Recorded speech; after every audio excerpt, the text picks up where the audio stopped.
Yeah, sorry. So what happened is I got her to go with that. Yeah, and then she took her back off here, I think. And then she's going to park. Then she's going to park the car there, and then roll down the windows, and then you just wait for us. Yeah. Okay. Yeah. Okay. Bye bye. Is that a... It's on. Oh my God. Hello. Is that on TV or video? TV global. And I'm sometimes at Parkdale as well. Dakota, yeah. He used to be Dakota, Yeah. Yeah, you look familiar. Yeah. I'm David. I'm Lana. Yeah, I've heard good things about the building. I say maybe go 10 to 20 or Excuse me, will you quit following me? we could wait 12 o'clock. 12 o'clock village. Yeah, that sounds good. Because it's 25 to. Yeah, the people still come to show. Yeah, absolutely. Absolutely. Yeah, there's no point in leaving anybody. Gaëtan, Oui. est-ce que tu peux expliquer qu'est-ce qui va se passer aujourd'hui? Non. S'il te plaît. Viens avec moi.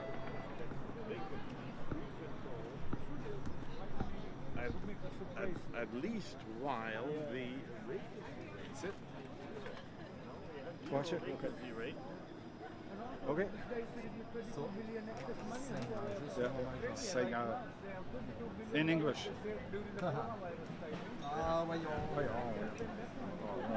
Ah, ouais, non, c'est pas cool. Okay, that's good.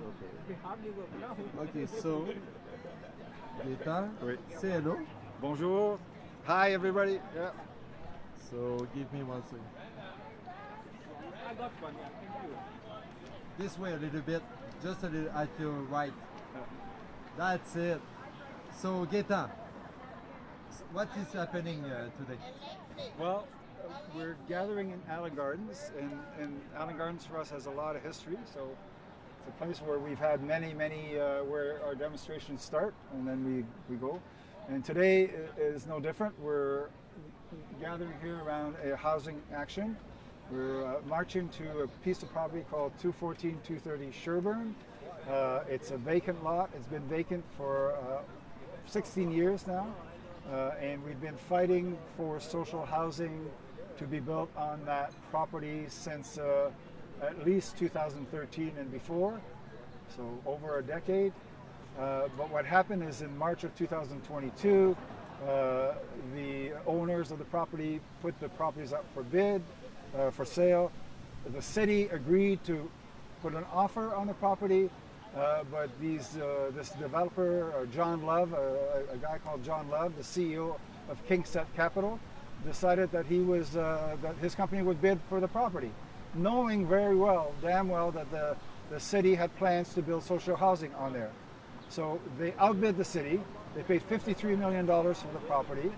The old owners have paid $865,000 in the 1990s for it. So now we're at a stage where Kingset Capital wants to build a condo, a 47-story condo on the lot. Now, just so you know, Kingset Capital is just it's not somebody that the city doesn't know. The city does business with Kingset Capital. In 2019, they bought this big building for $72 million called 877 Yonge. And after Kingset had evicted 150 seniors, they also got contract with the city for 705 Warden, which is in the East End, to develop a piece of property that the city owns. And just recently, in the new year, they got $10 million from the city in tax incentive to build some more housing in the West End. So Kingset Capital is getting public money, lots of it, from the feds, from the city, they're getting lots of incentives, and particularly from Doug Ford. But they're not building the social housing. So we're saying to the city, we're saying to all levels of government, stop doing business with Kingset Capital. stop giving them money. But also that's true of all the developers in the end, because they're not building housing for us. So we can't afford that. So we're saying stop doing that. And we've had this fight now for almost a year and a half, 2 years, trying to convince the city to buy the property. In December, we got an email from Kingston Capital saying, we just want to know, we offered to sell the city to the lot to the city, and we're waiting for a response. And the reason we did it is because we know how important this lot is to you. Today they're going to find out how important the lot is to us, by the way.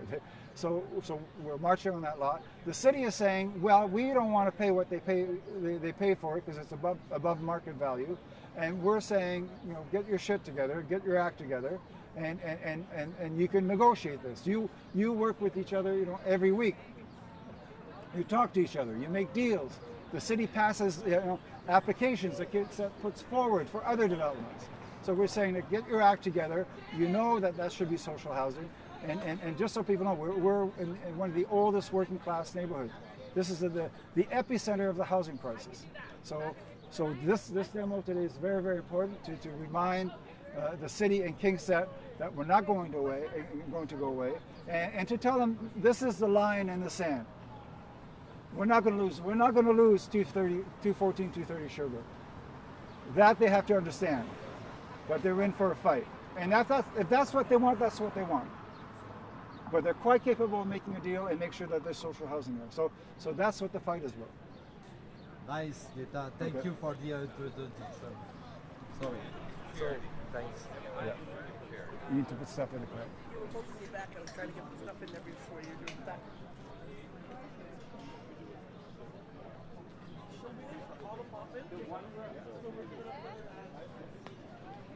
Heather, welcome.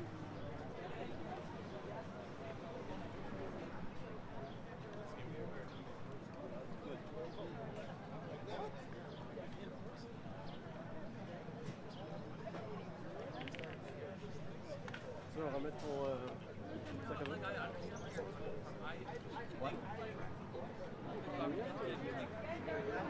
Le sac à dos?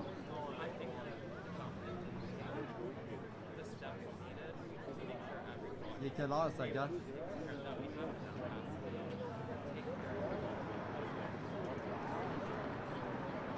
Il est quelle heure, là?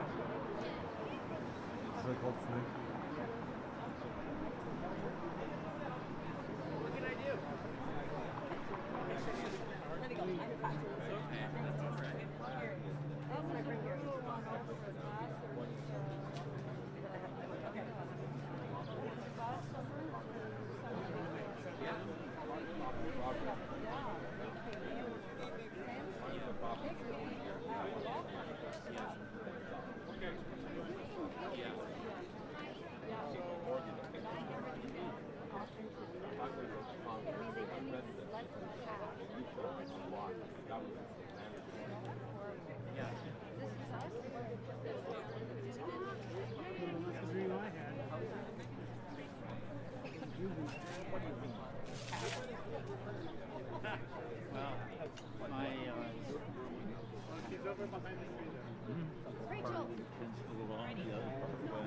Well, it's more of my eyesight.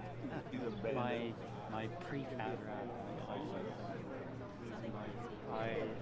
My vision is irregular. Well, once they can't do anything until I become full cataract. Unless I have thousands of dollars. It's not covered, eh? Well, just one.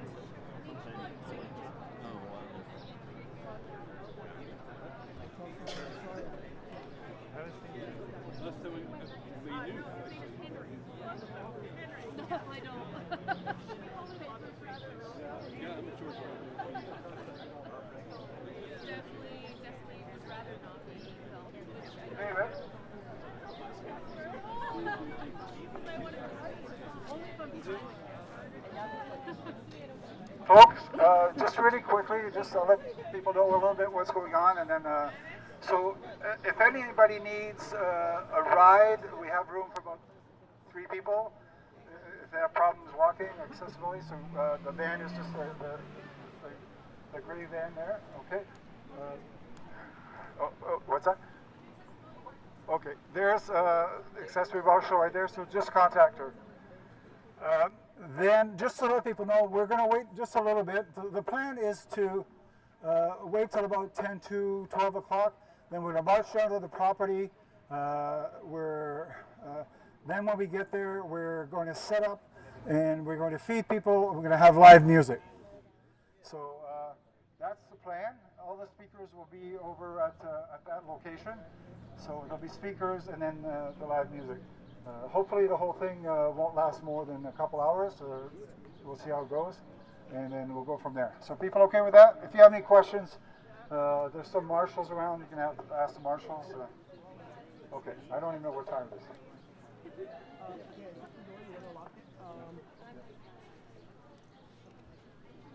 The walkers will have to go in the van.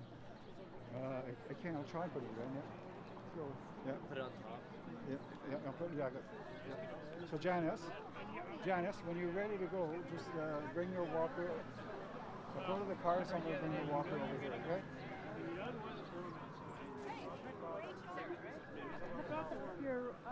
Sorry. Yeah.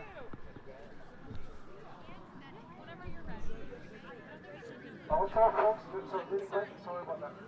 There are ticket signs over here by the side, so people can grab one or two, or just right here. There's a couple of banners also over here that we're going to need help carrying. So if people can, before we go, we can grab some stuff. Je te donne l'appareil? Ouais. Laisse-moi une seconde pour me Ouais, c'est bon. Je vais continuer à filmer.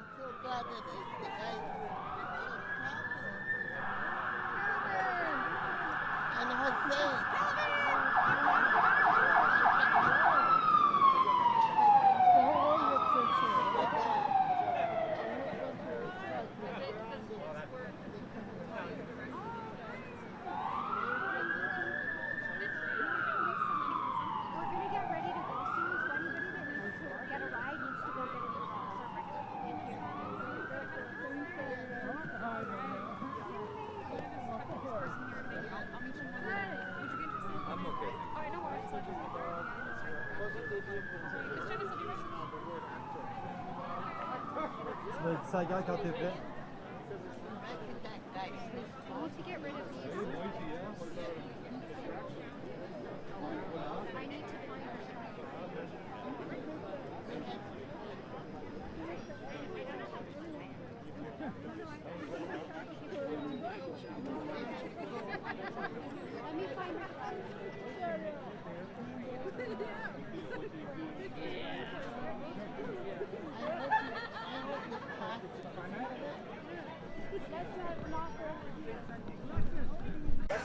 C'est la bonne couleur, ça?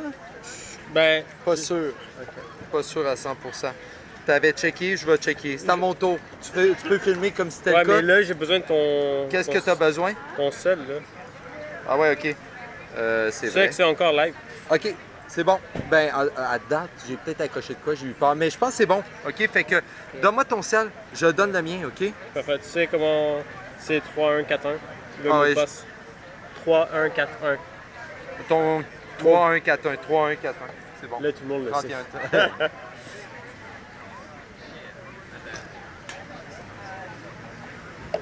Il y a un retard assez important, fait que je peux pas savoir, tu comprends?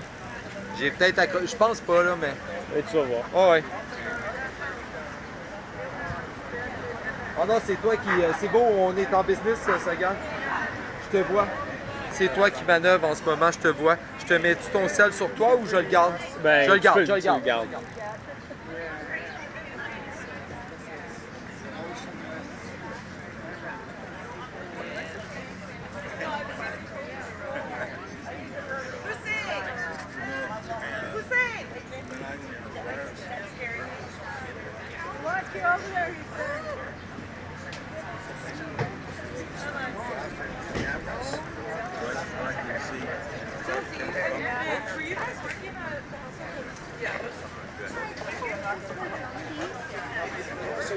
You're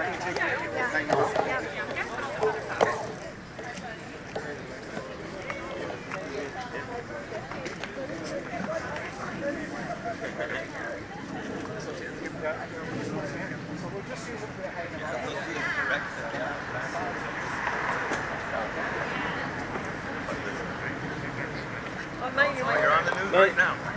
Yeah.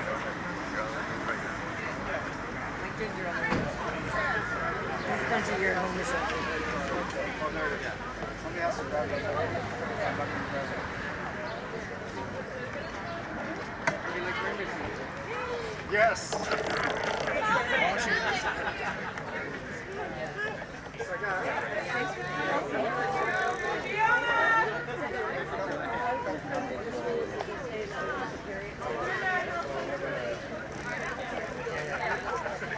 The violin, you know. Okay.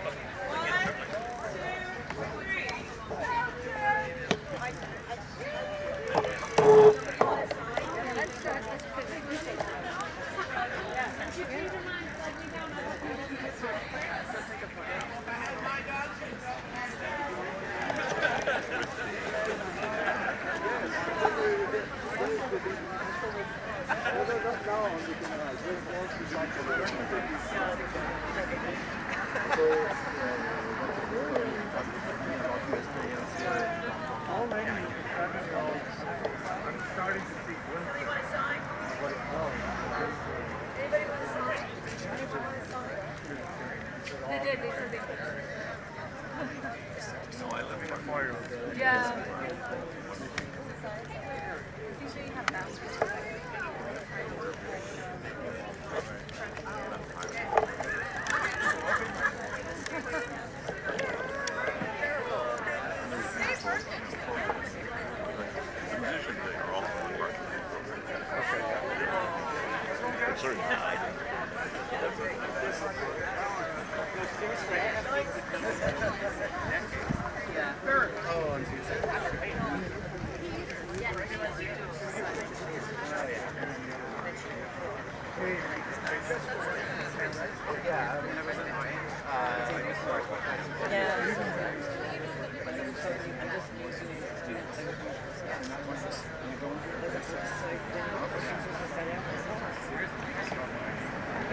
Is that where you work? Well, like, no, I live in a little shelter.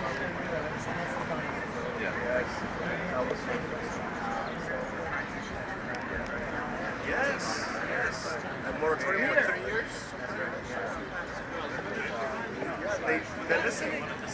You're on message today. What's going on? See ya. But yeah, I don't know if you told me I was marshalling or not. Well, I'm you're the lead, so I'm all set now. It's pretty straightforward. And then your church is 3 freaking condos going up.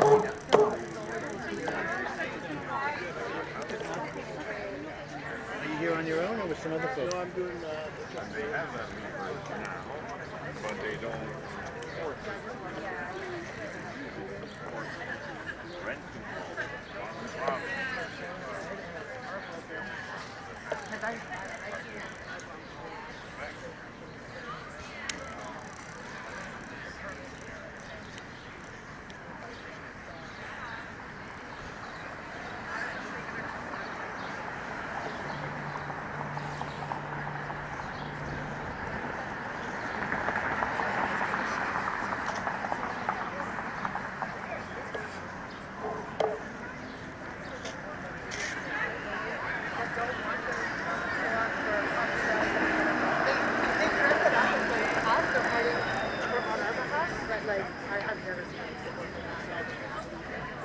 With that being said, it's not finally going to In the case of such and such. Well, and you're referring to the like The only thing substantial social health is distracting.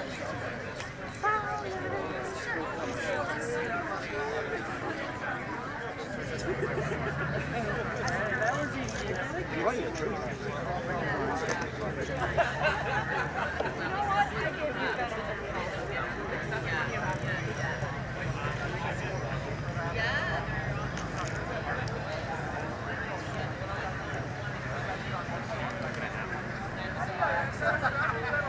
That's a bit dog.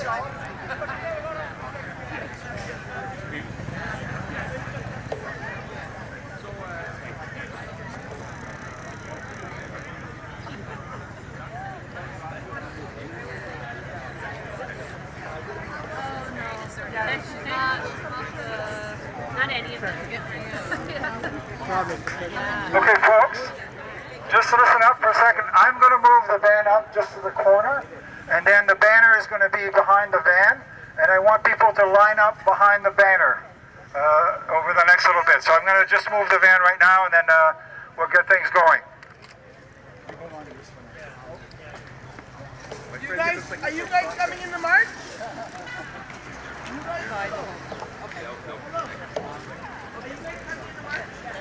guys want to come for the drive or you walk?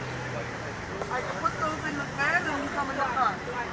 But in the sky, you can walk. Without that. No, I can put it in the car. I drive behind the march. Later, it's okay. Whenever you finish. We're going now. Right now? Yeah, we're going now. Just come in the back to the car and we'll give you a ride to the car. Okay, come on, let's go. Oh, you can? Okay, then I don't know.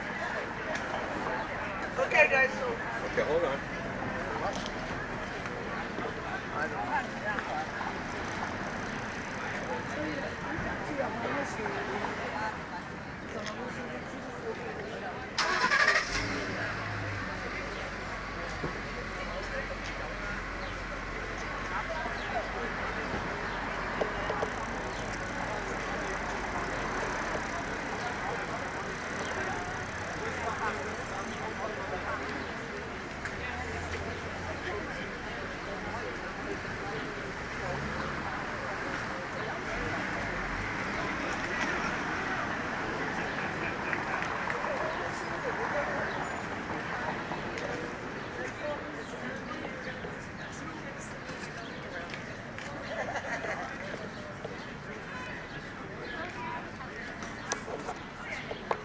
Tu peux couper, right? Oui, toi, tu peux couper le record, mais tu peux pas couper la diffusion. Non. Tu essaies quand même de réfléchir un peu à donner un peu de fun aux gens. Là, tu sais. Oui. Pas- Non, c'est pas- juste que... Oh, oui, je comprends. Tu peux couper certains. I can walk up there too. Well, if I'm a marshal at the front.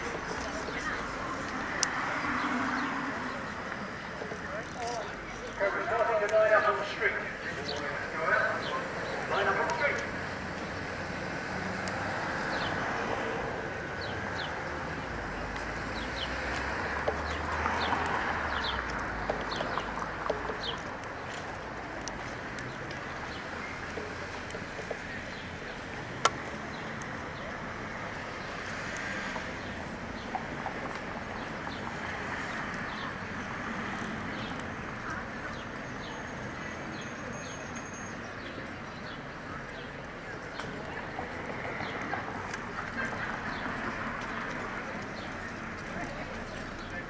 Sorry.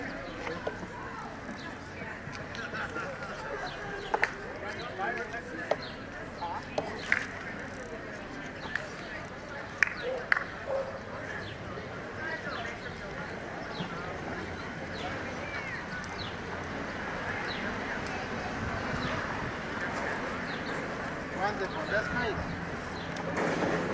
That's wonderful, thank you.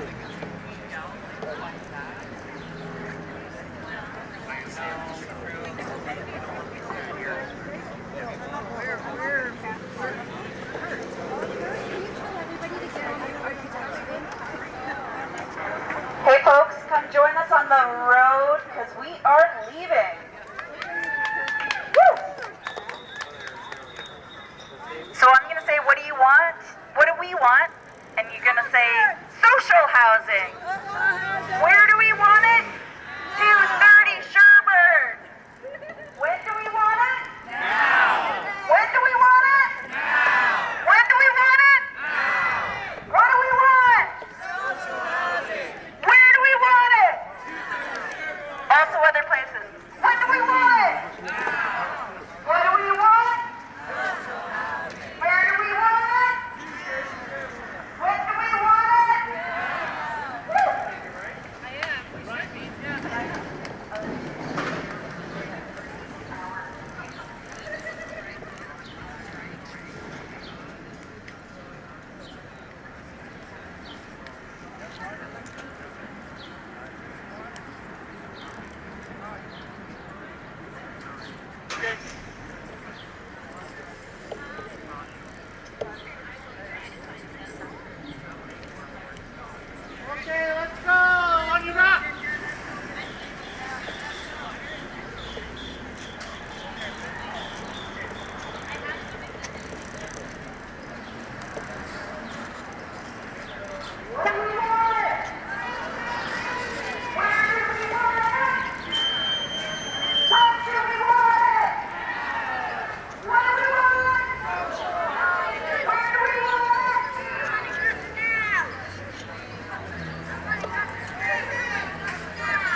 united will never be defeated. The people united will never be defeated. The people united will never be defeated.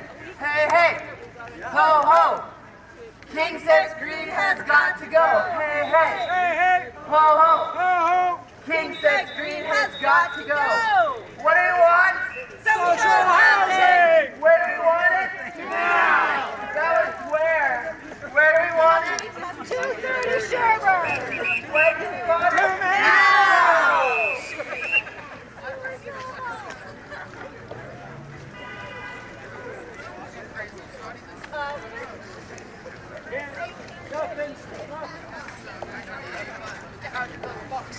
I think you say back off. Back off. Back off. Back off.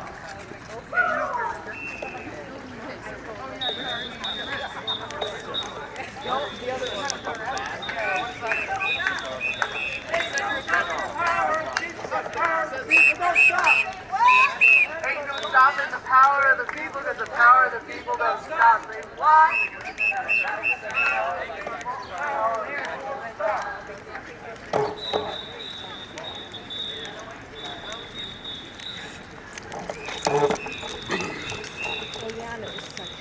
It was so violent and televised. Yeah. So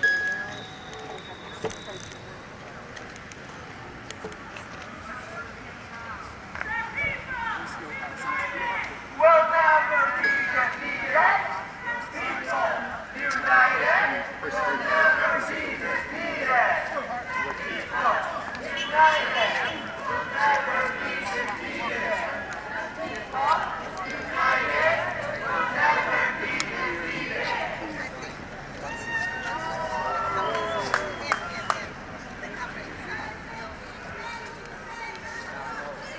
Back off. Back off. Back off. Back off. Social housing. 230 Sherburne. Now. Now. Now.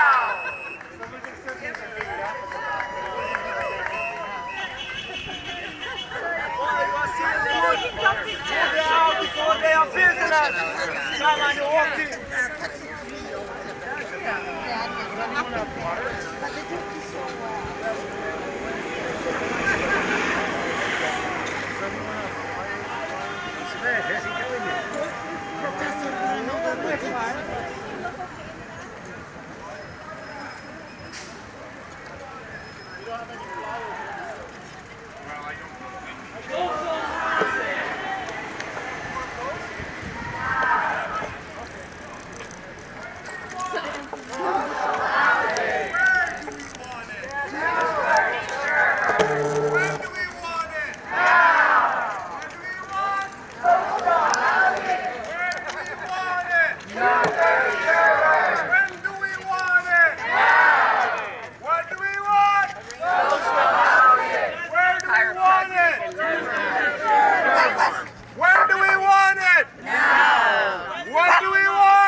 Change it a bit.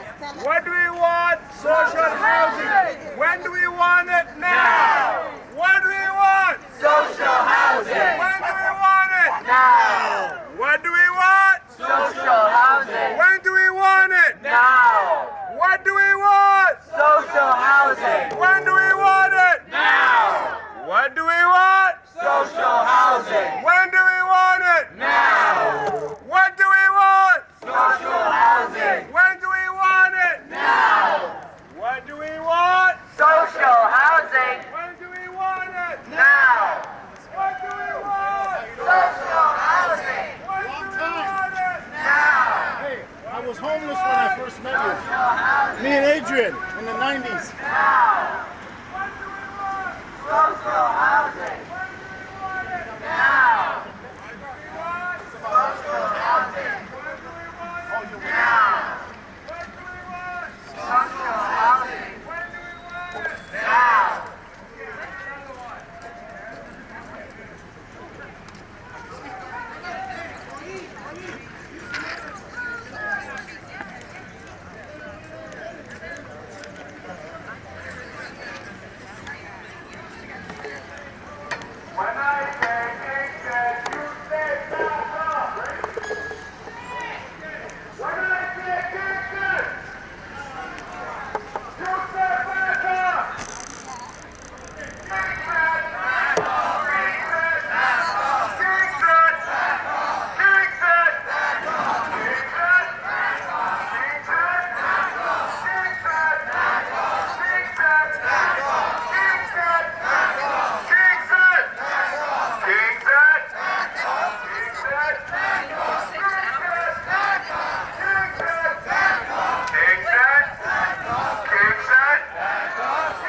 epicenter of the city's housing crisis.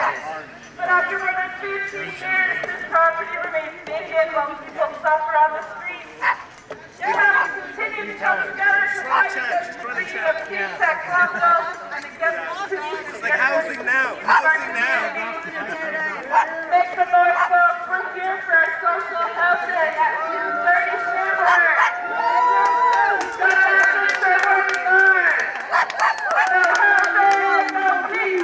No housing, no peace.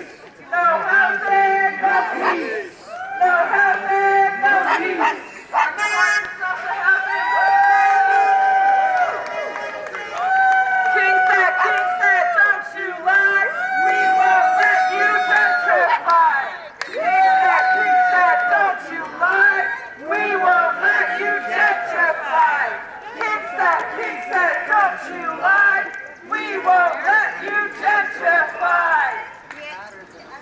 King said founder John Love and Olivia Chow must be held accountable for their failure to deal on this spot.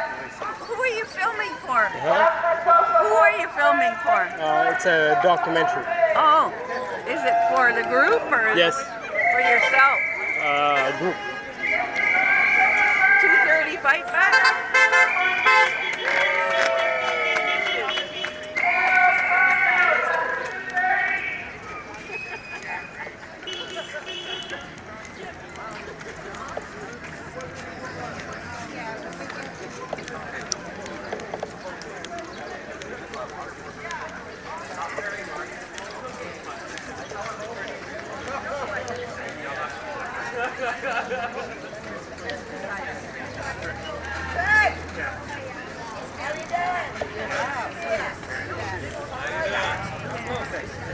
That's a struggle response to the community. We don't want to see condos. That's not the struggle.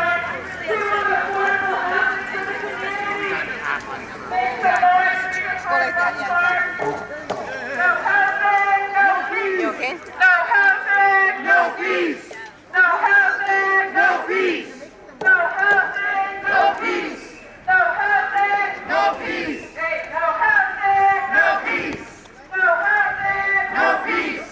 No housing, no peace. No housing, no peace. When I say I'm just gonna back. belong to, I'm in your way, let me know. Who does 230 belong to? People. Who does 230 Sherwood belong to? People. Who does 230 Sherwood belong to? People. Again, who does 230 Sherwood belong to? People. Strengthen your boundaries. Feel free to join us. We're here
all going to be fine. We're just going to be on there, we're going to feed people, and we're going to take back this property for just a very short period of time. I don't anticipate we'll have any major problems, but we certainly are going to have to stand up to these people if we're going to succeed in winning this fight. So please come on the property. Don't be shy, don't be nervous. Everything is going to be fine, but please come in. Okay, we need help unloading the trucks. Everybody in as soon as possible. Come together.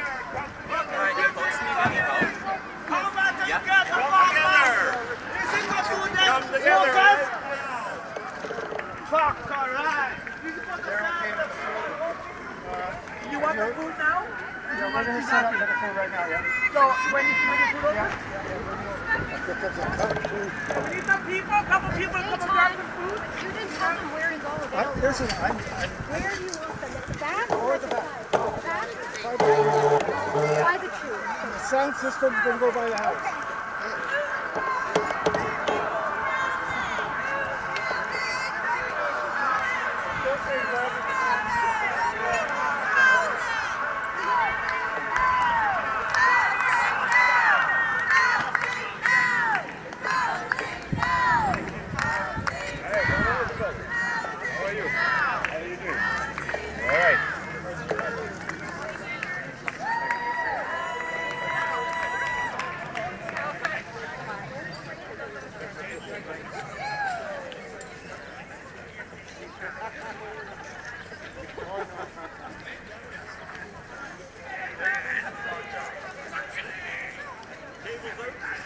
Okay, we need a bit more help unloading the truck. If people could volunteer, that would be wonderful. 3 chairs to a person. Yeah, everybody that comes forward will be considered a hero. Please come and help unload the truck. Here comes some heroes, look at them.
If anyone can take just one at a time. I can take a whole bunch. Thank you.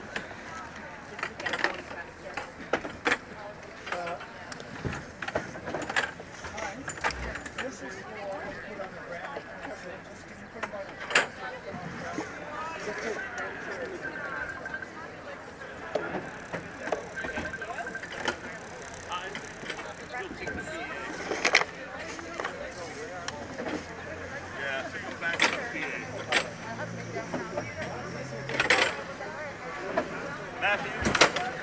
Matthew, hold back because we're going to almost hit the PA. You and myself line and look at the PA.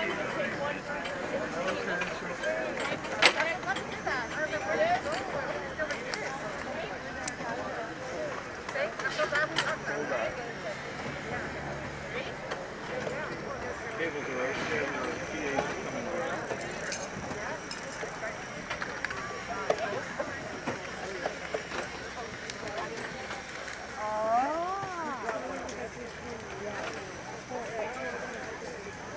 Danielle.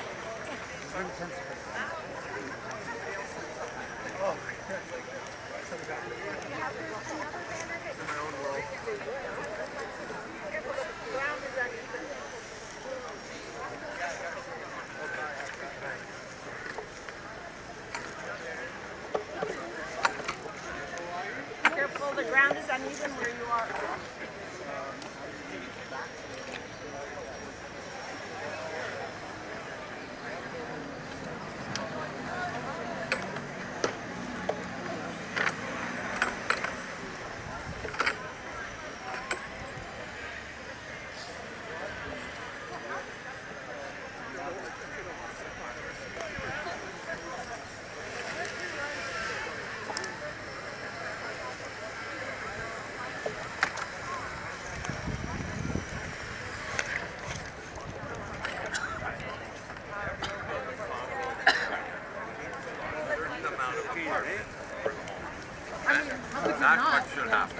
Like you cannot stop a guy that owns that property for 50 years. Stop him when he wants to use his property.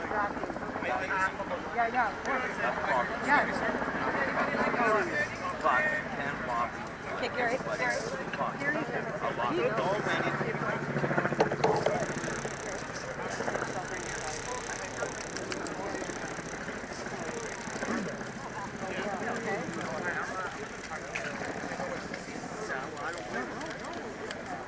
Because you're tripping.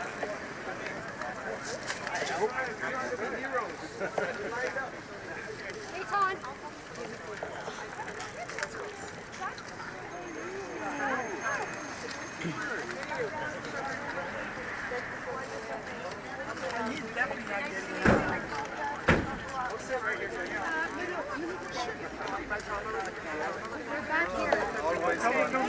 Tell them to come closer to here than you. I like the scenario is the same. Always the same. Okay, Gary, I'm gonna go. OK, ça gare. Je vais me renseigner à savoir quand je prends le contrôle, OK? Parfait.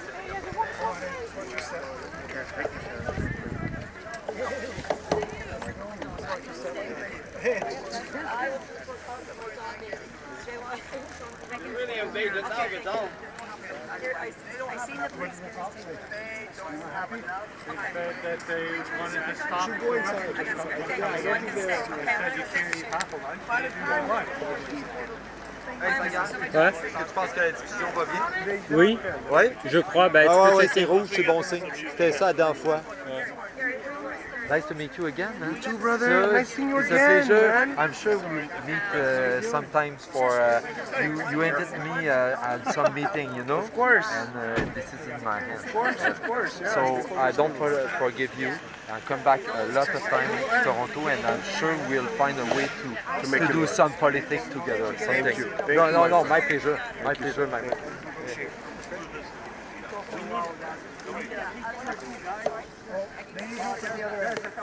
Ça va, ça gare? Oui. Ah, tu es à la bonne place, je trouve, quand même. You want to get started? T'es à la bonne place. Comme ça, t'as dit, je te parle un peu, je t'oublie pas, mais c'est pas grave. Oh, j'ai dit en français? Non. Can people help put the banners up? Ouais, I don't forget you. I don't talk to you. Where's the megaphone? Je te parle. Ok, je te Your voices! Ok, fuck. C'est moi. C'est mon style, tu comprends? Mais je souriais. J'avais les yeux plein d'amour en même temps. En fait, là. il comprenait. Il comprenait, exactement. C'est ça qui arrive avec moi quand même. Je suis assez expressif pour qu'il comprenne, non? Un peu, mettons? Ouais. OK, so. Moi, je suis un peu tanné. Je vais prendre une pause avant que ça soit mon tour à moi. Là. OK, parfait. Tu devrais. Tu devrais.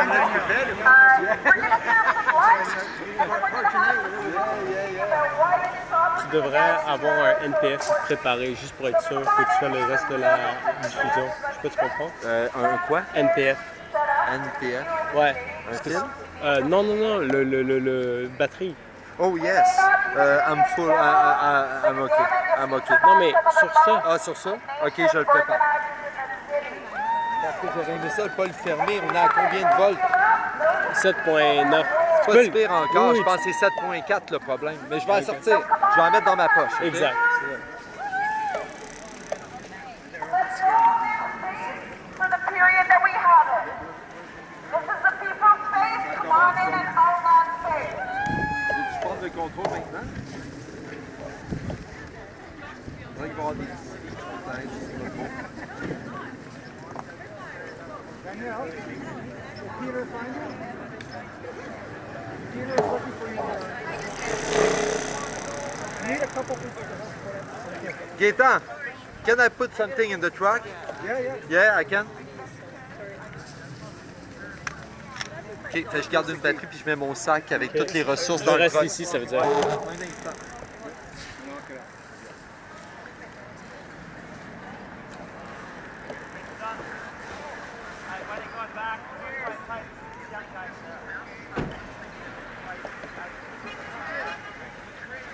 John, keep the key. Nice, good. How about that? Perfect. Nice day. OK, je suis là. So, c'est ça, il va y avoir un band qui va s'installer. Gaëtan est un sujet d'intérêt en ce moment en soi.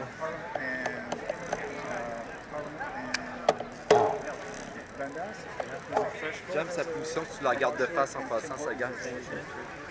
Church is closed.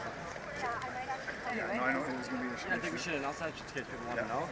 I just thought that was a question. Can you get the? Just announce it for me. What is it? Parliament Unfortunately, the only washrooms we have is at Fresco, at Parliament, and Dundas, and the Tim Hortons just a little north of there. You should be able to, okay, just announce that.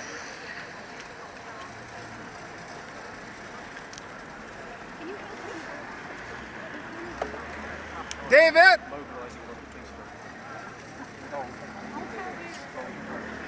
They're going to come and talk to us.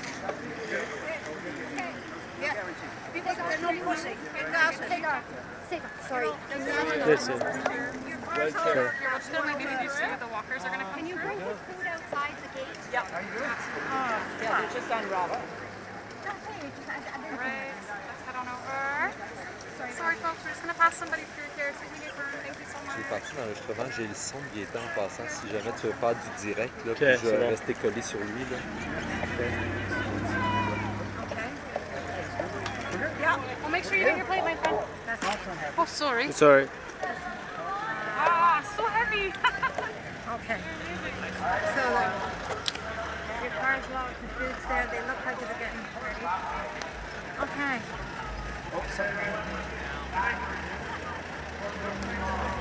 I need a cigarette. Okay, yeah. For sure. Wants me to move it out? Excuse me, sorry. As part of the event here, he wants to park his vehicle behind this one. Okay, I'm going to move up a bit for him. I'm going to move up for him. Okay, he's just going to try and pull in here, so. He's going to pull his truck up a bit further. Yeah. Yeah, I'll get out of your way here.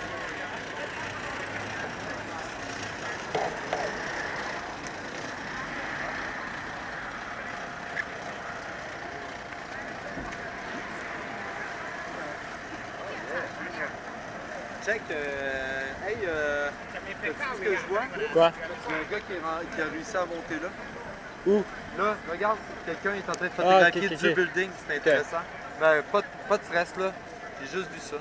Je vais juste prendre un peu de...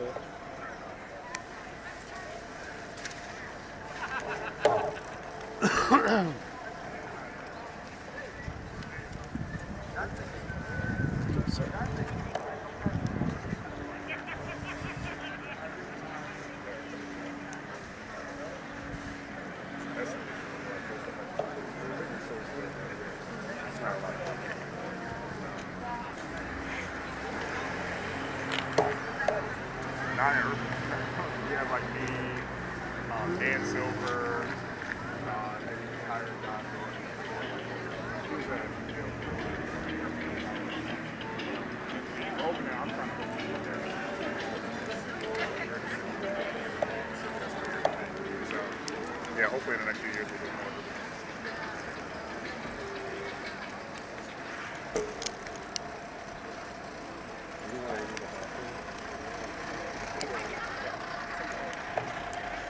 Ouais, c'est bon, je suis là pour ça.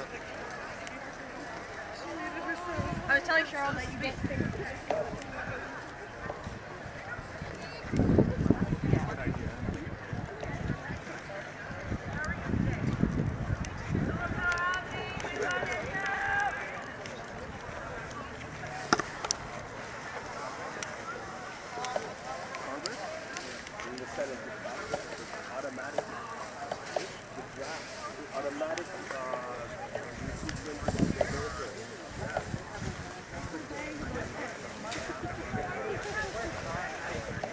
Sure. Bring it over here and let's try it. I have napkins. Thank you. Bring it over here. Okay, don't be shy, thank you. Okay, this is going to be... Good! I need the tongs. What the hell? Okay, can you grab a plate for me? For you? Yeah, so, no, him here. Yeah, he's with me.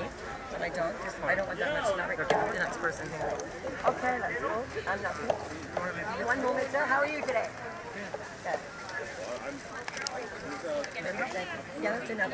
Yeah, so I'm diabetic and I've been out all day, so thank you. Here, take that. Okay, and then we're going to give you got a fork and a napkin. What would you like, sir?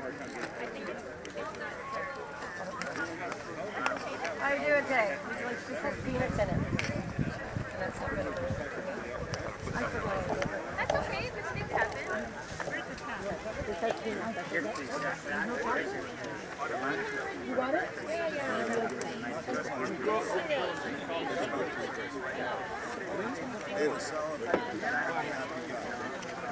No wrap?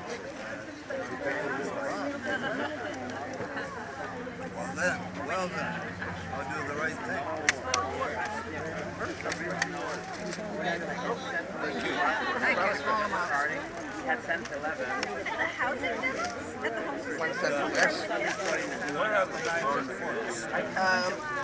Right there. The salad dressing's over here too, guys. Thank you. Okay. Deal. Assuming it is. Yeah, that was But we'll figure it out. We'll figure it out.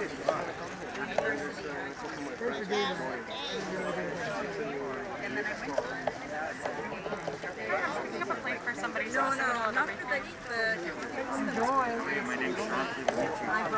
Hi, Brendan. Thank you for inviting me. elm trees.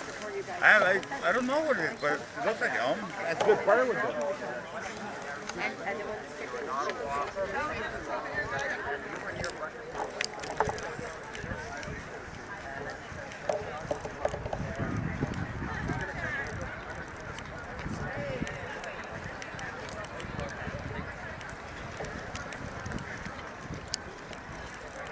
You want to take the control of the swimming?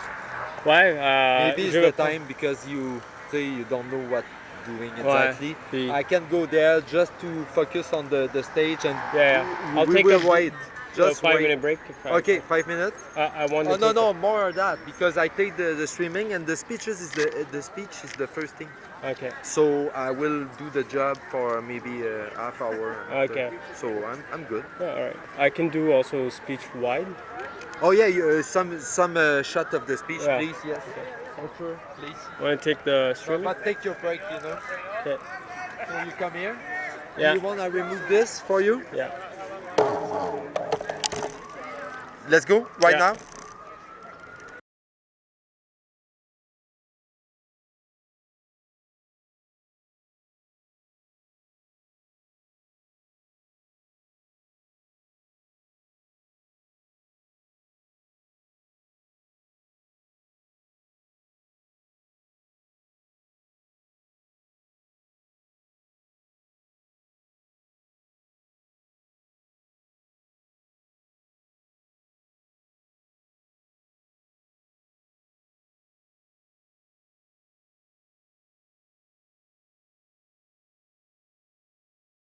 You know, rather than just coming and standing in front, you know, and saying that we would actually make use of this property. So after 16 years, this is, although we did come in 2013, we came in, we changed a lot and got in. So today our idea is to make use of this property, which has been sitting vacant for 16 years. I don't think anybody in the community would disagree with the fact that this property should be used and should be developed. But we need social housing. We don't want another one of those towers in the back, which is what they're suggesting. So this is our way of. So what we've done today is, you'll see, we bought food. We're going to have live music. It's like a little block party on land that we believe belongs to us in the end, and will belong to us in the end. We have no intention of letting KingSett Capital, build what they want to build here, and it'd be interesting for you to talk to Mayor Chow and see if talk to Bill Logar. So Bill Logar sent us an email about in December. I think you actually talked about it. So he said that they've offered the land to be sold to the city, and he says the reason they've done that is because they know how important this vacant lot is. Well, we just want to remind him of this is how important it is. We're even willing to, maybe not cut through the front door, but we're used to not using front doors. So now we got a little bit of an opening in the door, and we're going to meet. There's some people coming from Parkdale here, some people from Church and Wellesley, from various communities. They're going to talk. We're going to have some live music, and and just send that strong message that you know that the social housing should have been here yesterday, and whatever as you might know is the Kingstown Capital does business with the city all the time. They bought a building from them in 2019, like for $72 million. They're developing a piece of property for the city at 705 Warden. The city has just given them in January $10 million in tax incentive to build some affordable housing over in the West End, and we're saying, well, our main message is here, but it's also we're saying to all the politicians is we're saying, listen, stop giving these developers government money, because the federal government gave Kingstown Capital something like $233 million, and we're saying stop that. Give the money to the municipalities, not just here but across Canada, and allow the municipalities to build their own housing that people can afford and that they will keep, right? They're going to. This is housing. So Toronto Community Housing, right? Corporation, all those rooming houses over there, like there's 25 of them, and there in Harrison, that was fought for in 1970. In 1970, they did exactly what we did here today. They had it was John Sewell, Jane Jacob, a whole bunch of people. They had in order to do the demolition, they had to put a fence up, right? So I think about 60 people came at 7 in the morning and took the fence down, the whole thing, and it saved the property. So this is the same thing. This is we're doing what people were doing in 1970, and we see the result today still right there, across the street. There was 61 units. That's from when Drina Gerbera froze to death back here. There was people gathered and organized, and there was an inquest out of that, and out of that came 61 units. They didn't have at the time. This is in 1986, I think. They didn't have housing for single adults then. So that fight won housing for single adults, 3,000 across Ontario. So the people when you see single people walking in this community who live in here, that was from that fight, from 1986. So that's our history. And that's why for us Dundas and Sherbourne is so important. It's the line in the sand, right? We'll do whatever it takes to stop them from developing this site. Yeah. Thank you. Yeah. Okay. And then I noticed the cops are gone now. So They are too, yeah. I know, I saw 5 all at once. I was like, what is going on? Yeah. So you're welcome to go in, and if people might talk to you and stuff. Okay. Yeah. Did I do a good job or what? Man, I turn my back and you get rid of the guys. I told him to fuck off. This Italy, I'm going to make a lot of money today. Italy is going to make me money like Germany. Europe. And then Argentina is going to make me money next week. Don't even bet against that. You want to make some money? And next week I'm going to make some money. I'm going to pick Argentina. Can I grab a sandwich? Oh, go eat. Go eat. Come back. They're gone. I'll come back. Just go eat and we're good.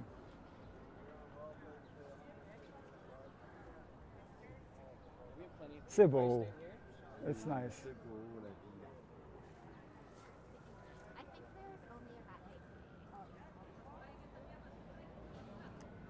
C'est bon qu'on ait des chaises.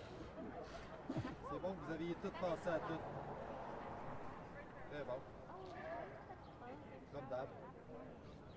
It looks nice.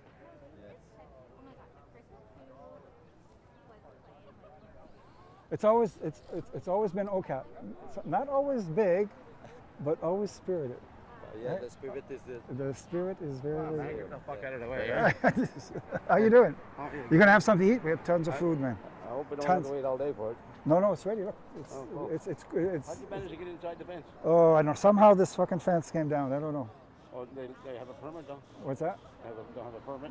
It's the permit's right here. Oh, fucking this, right on. this is our permit.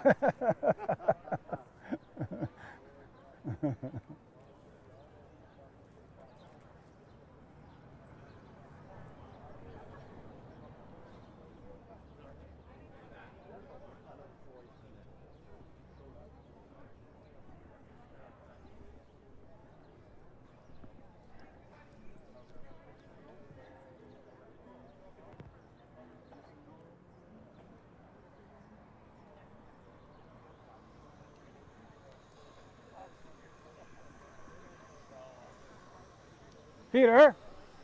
Peter, can you get me an Orange Crush? Orange Crush. What? Oh, I'm telling Peter. Oh, okay. What'd you get?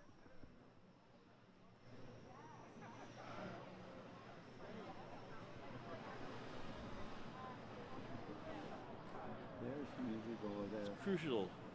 The speeches are one thing, but the songs are another thing. Why not? Right? Why not? Why it's not?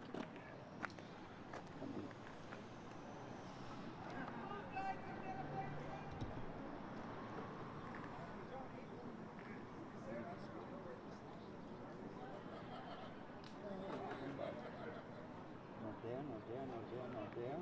There. Up through the area. There we go. Volume okay?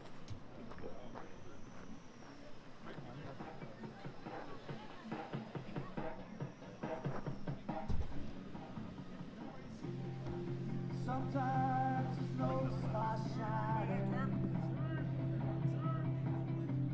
scouting the edge of the universe. Sometimes you can't see a horizon between the ocean and the earth.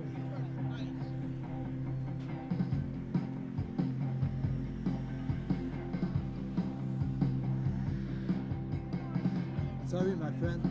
My friend?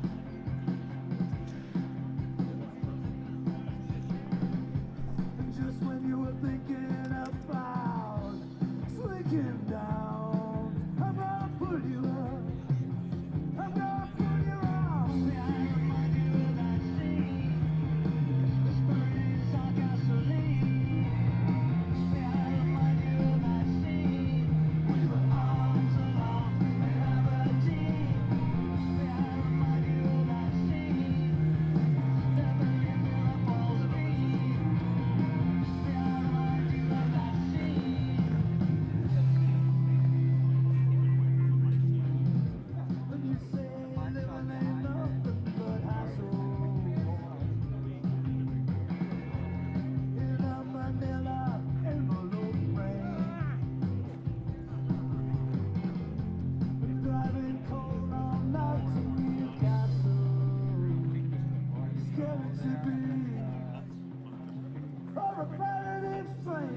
Just when you thought you're going down the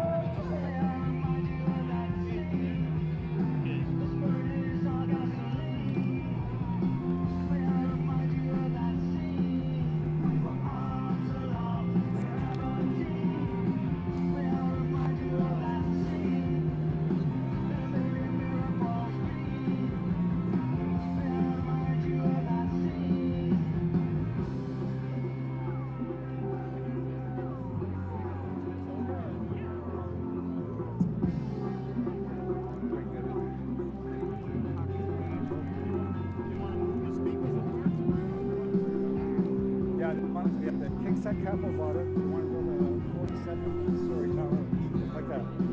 600,000 starts at $1.3 million.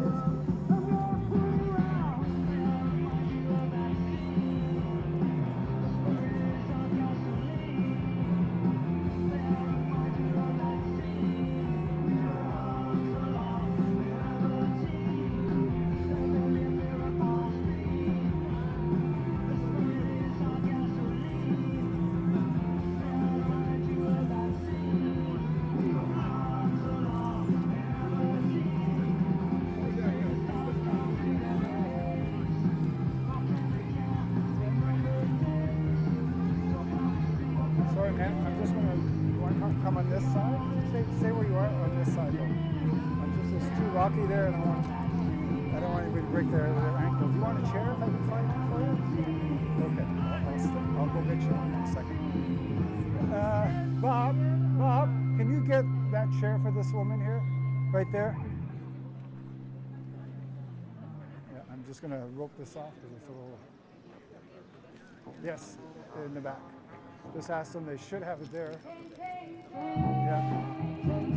Hey, Colin. I'll give you a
Check, 1, 2, 3.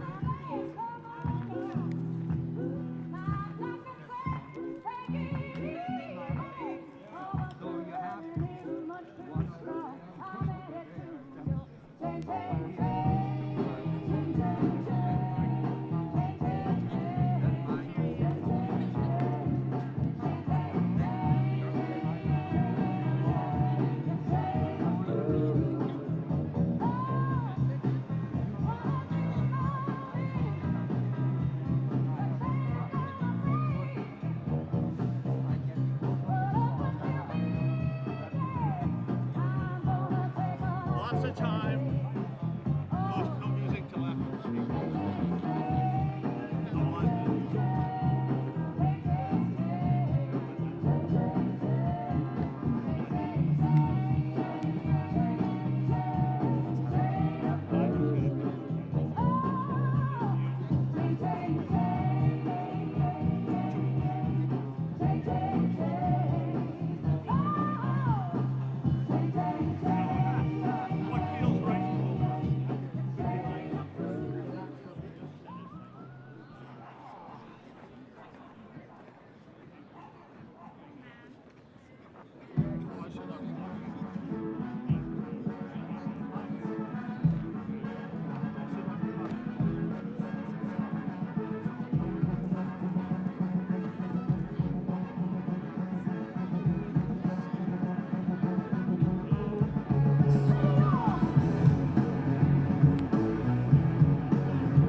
Frequencies, blocking the beltway, move on DC, way past the days of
right, everybody, thank you so much for coming today. I see we have additional visitors. Hi, officers. Come on in. We have a few people who've come out today who are going to speak to us about a little bit about why we're here specifically and the struggle, and a little bit about the struggles that are connected and interwoven to it. Okay, so we're going to start with our land acknowledgement. I'll be co-emceeing with Sylvia. Sylvia, over to you. Oh, and our speakers, if you want to come on up to get ready, that would be beautiful. All right, I'm a lot taller. It's all good. So I'm Sylvia. I'm one of the organizers with 230 Fight Back, and I do have a little bit of a land acknowledgement that I wrote. I want to say that we stand here at Dundas and Sherbourne, in a city now known as Toronto, but we are really on the traditional territories of the Mississaugas, the Anishinaabe, the Haudenosaunee, and the Wendat. Today, this land is covered under Treaty Number 13 and the Williams Treaties. The intersection that we are fighting for today, Dundas and Sherbourne, is an intersection named in part after Henry Dundas, who was a colonial politician who enabled the ongoing transatlantic slavery for the benefit of the British Empire. This is a neighborhood that has a history of colonial riches being made on the backs of an exploited working class, now primarily of black and brown folks. And this exploitation goes hand in hand with the theft of land and resources from Indigenous communities. So while we must acknowledge the land that we stand upon, it's important that there is more to acknowledgement and that we take action. We need to be fighting in solidarity with the land defenders in Wet'suwet'en and in Grassy Narrows, and we must stand together in the fight for a free Palestine. These fights are all connected and are informed by the same settler colonial logics that displace and gentrify communities like Sherbourne and Dundas. Our first speaker is Greg Cook. There he is. Greg Cook has been an outreach and drop-in worker in the Downtown East for over 15 years. He's currently on the steering committee of Shelter and Housing Justice Network and recently co-edited the book Displacement City with Kathy Crow. Thank you for that introduction, and thank you 230 Fight Back for organizing this. As mentioned, I have been an outreach worker and drop-in worker in this area for over 15 years. Years ago, not far from here, just a couple blocks that way, I remember supporting some youth who were staying in one of the houses on George Street, just south of Seton House. They had a terrible landlord, but they had a place to live. The landlord was awful. They didn't do basic repairs and let the building fall into disrepair. The city then bought up most of that stretch of houses, 295, 297, 299, 301A, and 305 George Street. However, the city was unsuccessful at purchasing the buildings at 303, 309, and 311 George Street. And so what did the city do in that situation? They expropriated them in 2015. This under Mayor John Tory. Tory, who has a long history as a conservative politician, conservative campaign director, and the head of Rogers Media. And yet our current progressive mayor, Olivia Chow, refuses to take the necessary steps to ensure that the city acquires 214 to 230 Sherbourne. The buildings on George Street that the city owns are currently fenced off and sit empty. The city plans to reduce the number of emergency shelter beds on George Street by about 500 beds. The state, our municipal governments, abandonment of the poor and working class people continues to accelerate at an alarming rate. As an outreach worker, I see the devastation and violence of this state abandonment each day. Hundreds of hungry people waiting for a meal in a drop-in. We know from a recent Daily Bread report that the number of people who use food banks has doubled in the last year. The number of people evicted from housing continues to accelerate each month. Thousands and thousands of people are forced to sleep and live outside, or exist crammed in shelters, or on cots in dilapidated respites. People warehoused by the thousands, mostly forgotten by the city government, who is primarily interested in satisfying the tourist gaze and the greed of men with massive investment portfolios. In May, 220 people on average called for a shelter bed each day and were told there were no beds available. This means there are thousands of people forced to survive, exist outside. When you no longer have an official city-sanctioned address, you are cut off from basic necessities. No toilet, no shower, no garbage collection, no mailing address, no kitchen, no heat in winter, and definitely no air conditioning. The state then doubles down and criminalizes basic acts of survival. People who have been cut off from private property by our draconian capitalist economy are quickly excluded from public property. A police boot in the ribs is a common alarm clock for many who have no other option but to sleep in a city park or on the sidewalk. I've walked up to a situation where the police were yelling, "No Indians in this park," to a young Indigenous woman. Gentrifiers slashing people's tents or throwing water bottles and canned tomatoes from 40 stories up in a shiny new condo are things I've witnessed or heard accounts of firsthand. The real estate machine that was a central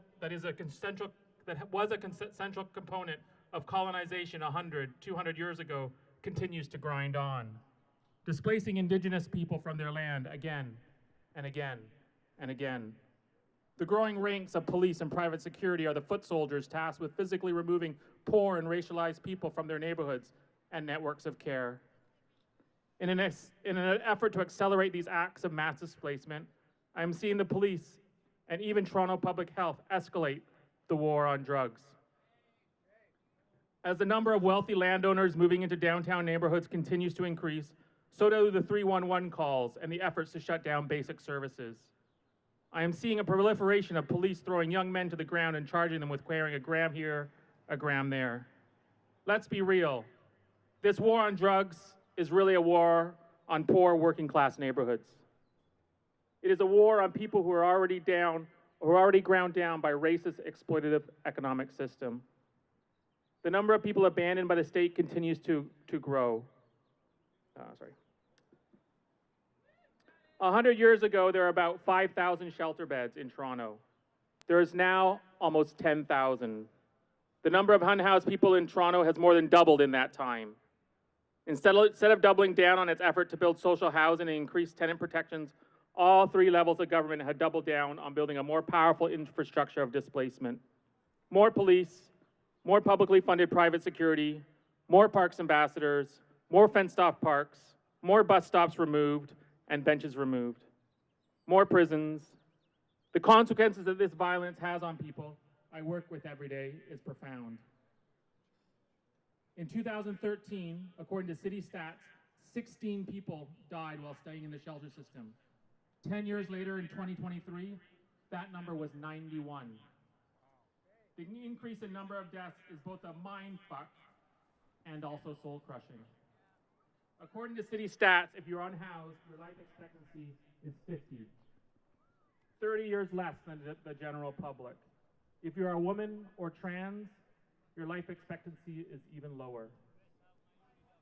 I could continue outlining the contours of violence that is done to poor and racialized people that I work with each day.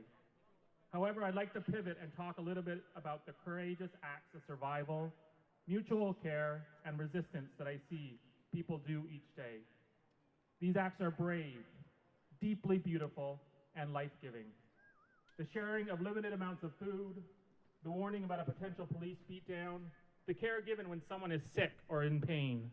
How quick so many people are to give up their sleeping bag or jacket on a cold January night. The willingness to yell at a shelter worker who arbitrarily kicks someone out from a bed at 3 a.m. The willingness to risk arrest and charges by commandeering cheese or bread from a Loblaw store. Fuck, even people's dogs are doing this important work. I know of a dog who bit a police officer's hand when they reached in unannounced into someone's tent. It is in solidarity with these acts of care and resistance that I am here today, challenged by so many courageous people that I have worked with over the years. I'm here to speak against one of the main actors of this machinery of violence and displacement. Developers make millions, billions off the rent gap that exists in historically poor and racialized neighborhoods, to buy cheap and then build condos and make massive profits. They fund private mega yachts and palatial cottages by extracting profit from the homes and bodies of the poor, demolishing rooming houses and building 40 and 50-story vertical suburbs and driving up rents in neighboring buildings. KingSett has zeroed in on purchasing dozens of older buildings in the downtown, speculating on old neighborhood stores and apartments in a rush for profits, extracting money from working class neighborhoods. They must be stopped. KingSett and their ilk's business model is the displacement of poor people, the destruction of their lives, and the pursuit of massive amounts of wealth. They must be stopped. 230 Fight Back's work is hugely important. Developers like KingSett must be made afraid of buying land in this neighborhood. We must collectively let them know that it is not okay to speculate on people's lives. Shelter and Housing Justice Network is in solidarity with 230. We must demand that the Mayor Chow acquires this property and builds housing for poor and working class people, housing that people can afford. We must demand social housing. Thank you.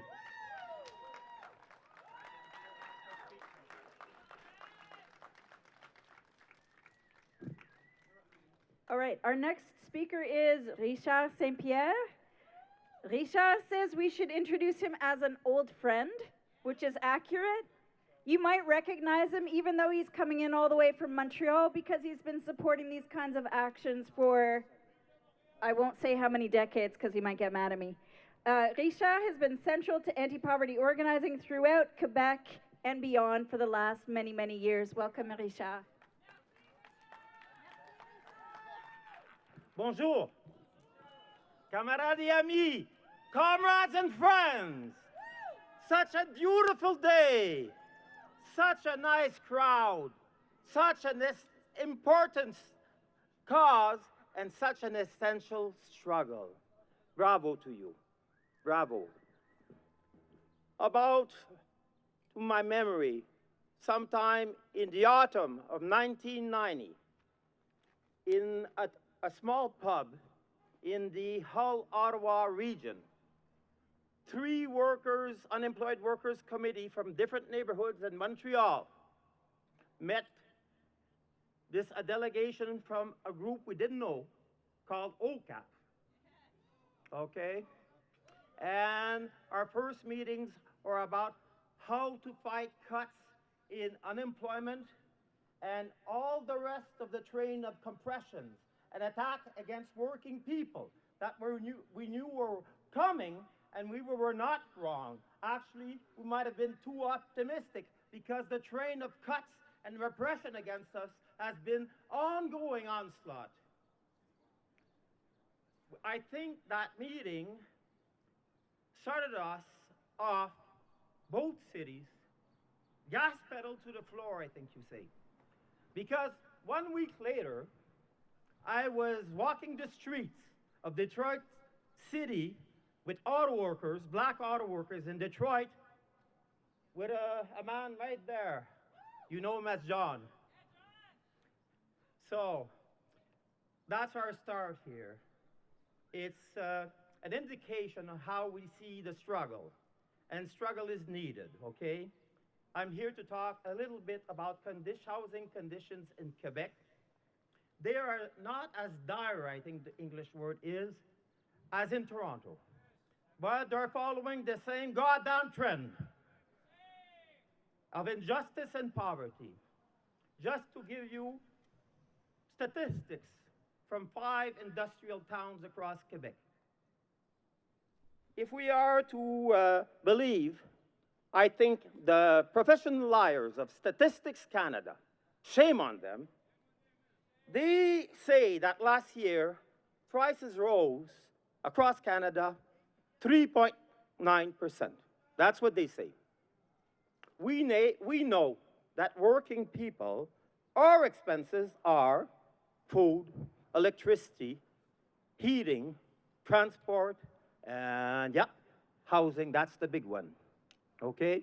So if it was 3.9%, how come 30% of all the towns and municipalities in Quebec have seen rises of over 10%. In some cases, much more. I'm going to give you 5 examples. You can look it up on your maps. To the south of Montreal, Granby, 50,000 people. The raise is 15.25% that year. In Rawdon, beautiful Rawdon, very beautiful, visit it. The raise was 14.35%. In Valleyfield, industrial chemical town, 13.01. In the beautiful site of Gaspé, historical Quebec, 12.84. And in the chemical industrial center of Shawinigan, 12.25. That's considerably more than 3.9%. Liars, liars, liars. So even though sometimes we get a bit discouraged about our turnouts and the difficulties of the struggle, sometimes we get surprises and results. So just before I get to the surprises and results, one of the results of all of these raises is the growing situation of homelessness in Montreal.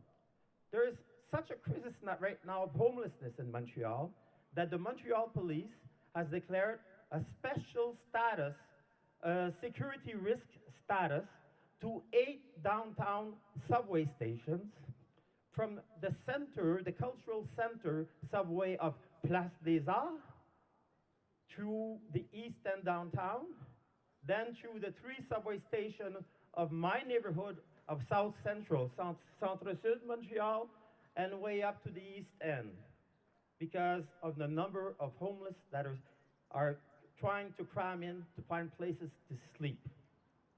Imagine, sleep, just sleep.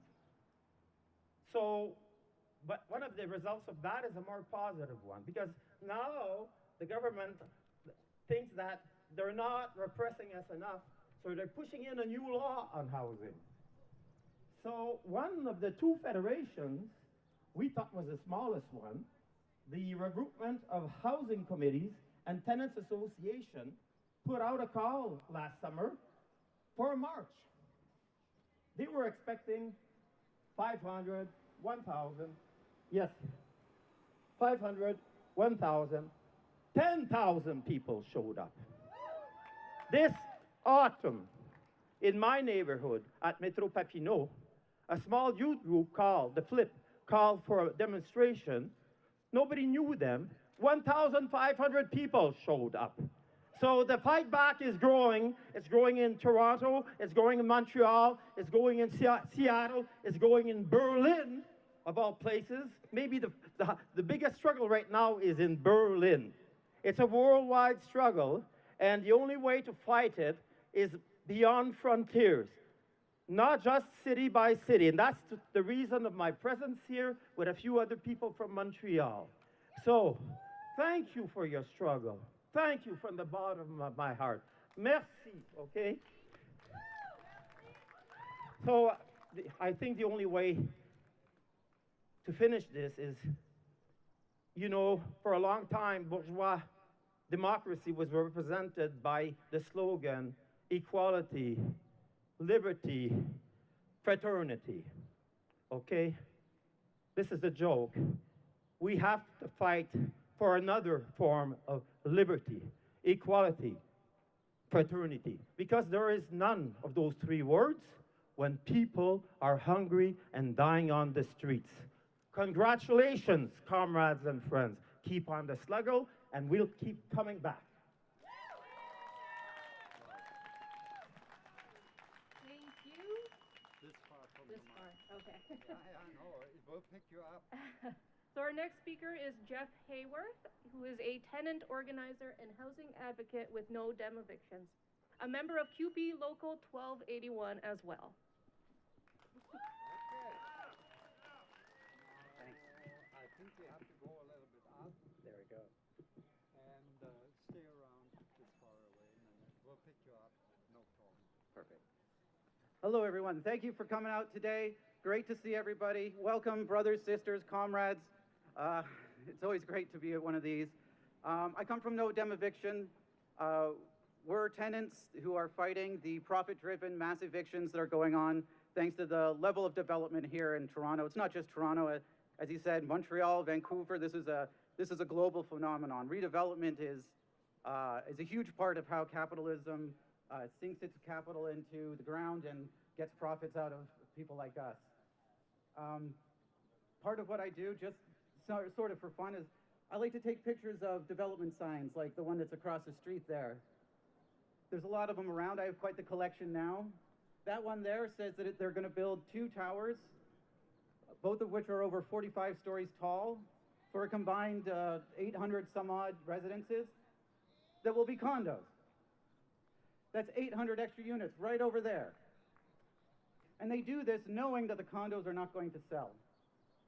They do this knowing that people need rentals, that they need social housing, that they need co-ops, but they build condos anyway. And people keep asking me why. And it's easy to say, oh, for profits, of course. But the reality is, our housing system has changed significantly over the past few decades. Capitalist housing has always been speculative, but it's in our lifetimes that the financialization of housing has turned our homes into investments for the wealthy. It is in our lifetime that we've seen the rise of real estate investment trusts and corporate landlords, housing barons who hoard housing, who collect it so that they can displace people and charge more for the people who can stay. When they dem-evict people, when they force people out of their neighborhoods and they destroy their communities, they're not doing it just to make profits. They're doing it to bring in a new layer, a higher class of tenant. They don't want tenants who are poor. They don't want tenants who just pay their rent. They want tenants who they can rip off. And we won't be ripped off anymore.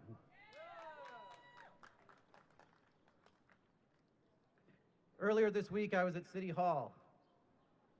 For a year and a half, I've been working with tenants in buildings that were being dem-evicted to try and organize so they could present their case to the city. Because the city keeps saying, organize, let us know what we can do. So we did. It took us a long time, 18 months. But those meetings finally came to a head at the community council earlier this week. And without fail, we were told no.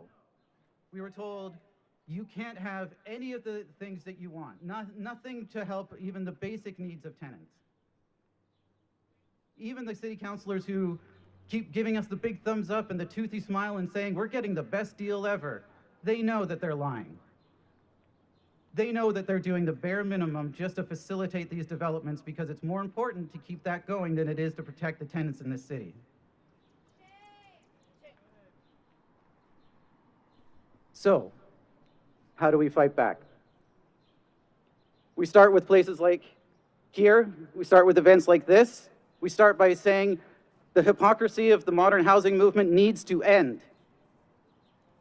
We start by pointing out that they are getting hundreds of millions of dollars to develop new housing from the federal government. So they can't say they don't have the money to build social housing. They have it. They have all the tools to do it, but they keep pointing fingers. The city points a finger at the province points a finger at the feds say, well, the cities aren't handling things. They're just making it easier to develop. They're all aligned on this. So how do we fight? We fight by organizing. We fight by taking the land back. We fight by denying them what they need, which is us to go away. Class war is waged by attrition. They try to grind us down, they try to grind us out, they try to wear us to the bone so that we give up.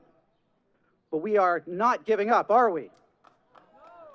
We won't give up until we have the housing we need in this city. We won't give up until there are tens of thousands of people on the streets telling them that what they need to do in this city is build more housing for the people.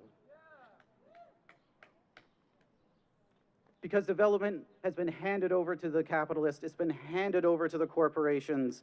It is no longer being done for the public good. It is done to get a return on an investment, and that means that it has to stop.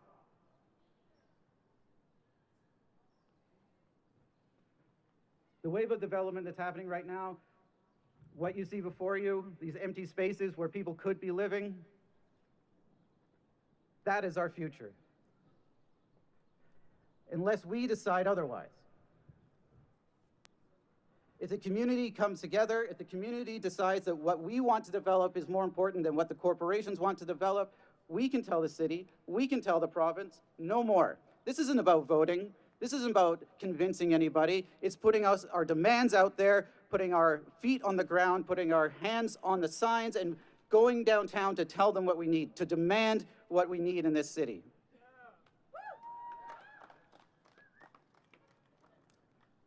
It's hard to stop some of the developments in this city. And it can be, it can get you down at times.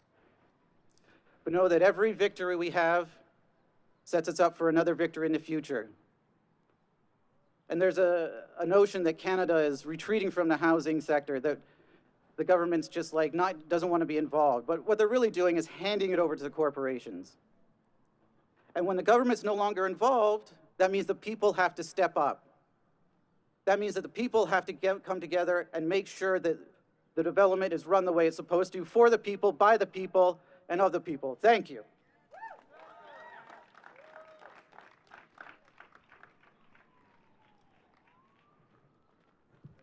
Okay, we're going to have 3 more speakers. Our next speaker is Fatin Chowdhury. Fatin Ishraq is a community benefits organizer with Parkdale People's Economy. Please welcome Fatin.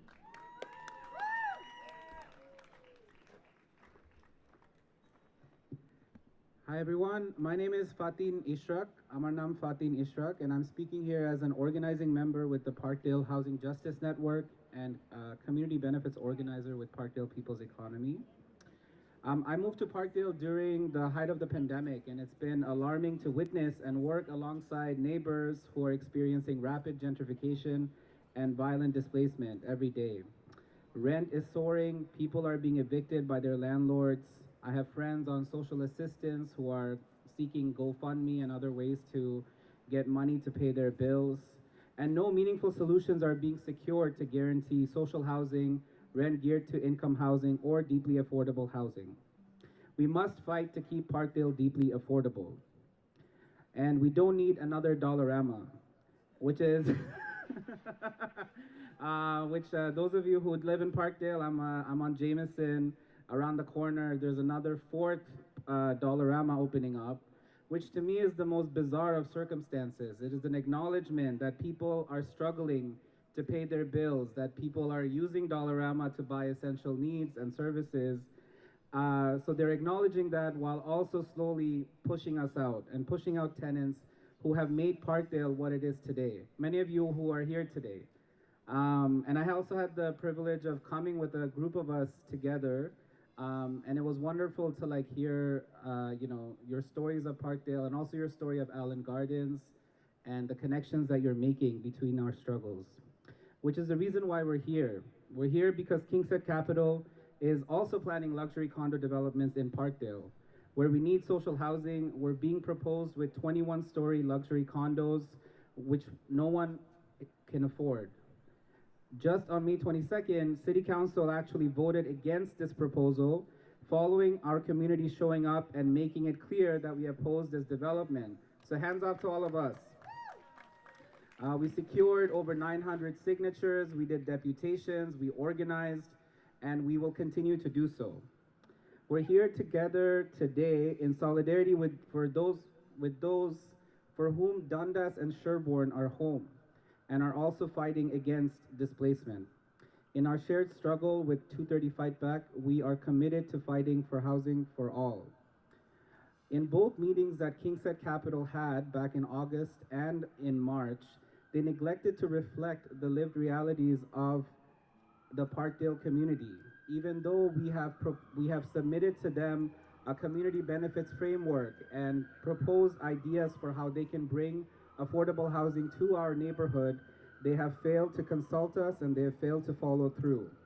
This is how little these corporate developers care about the lives of the tenants in Parkdale. As we continue to organize through the Parkdale Housing Justice Network, we're building the housing that we all need, and we're building a community where we take care of each other. And standing here today shows us that we can take land back and the power is in our hands. So hats off to you, and we're looking forward to organizing with you. Thank you.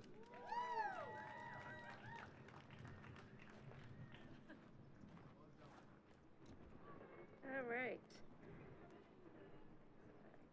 So our next speaker is Walid Kogali. Walid is a local to Regent Park.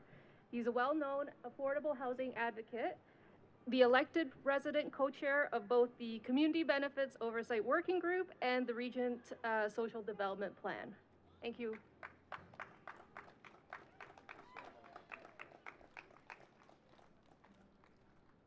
What a beautiful day, everyone.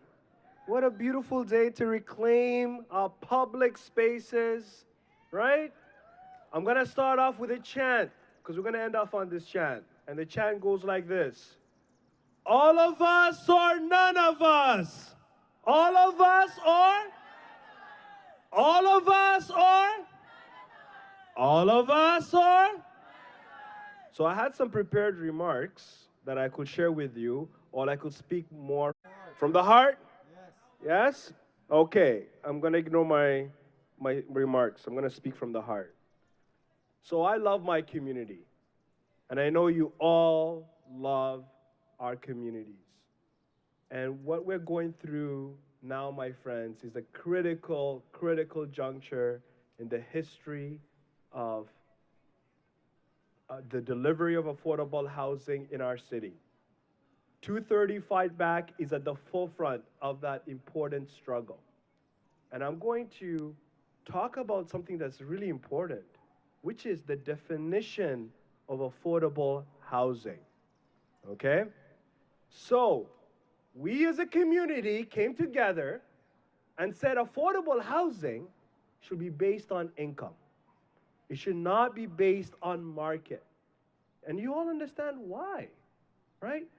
A one-bedroom home is going for close to $2,500. How dare our elected officials or policymakers or those greedy developers justify affordable housing based on market? What they're saying is we are okay with gentrification. We're okay with anti-black racism. We're okay with anti-indigenous racism.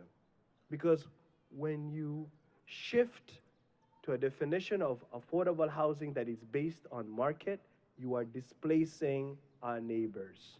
You're making it unaffordable to live in amazing neighborhoods like Regent Park, okay?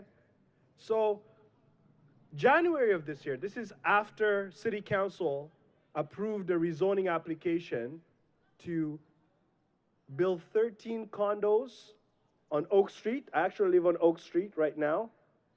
More density, but instead of going further than committing to the 632 rent geared to income units, you know what they said? They said, we're going to bring you affordable housing based on the definition of market. Can you believe that? They said that we are going to build affordable housing, but it's really not affordable. So what we need to do is challenge anyone that says 80% of market is affordable, because it's not. So I worked with many members in the community to appeal that rezoning application at the Ontario Land Tribunal. And let me tell you something, my friends, it's a fallacy. The Ontario Land Tribunal, all these adjudicating bodies are there to serve the interests of the rich and the powerful, not our communities. And I'll tell you why. I made a simple point that this rezoning application should abide by the city's bylaw known as OPA 558, which defines affordability based on income. And I pointed to the tribunal's own ruling a year prior that said OPA 558 was in full force and effect as of December 2021.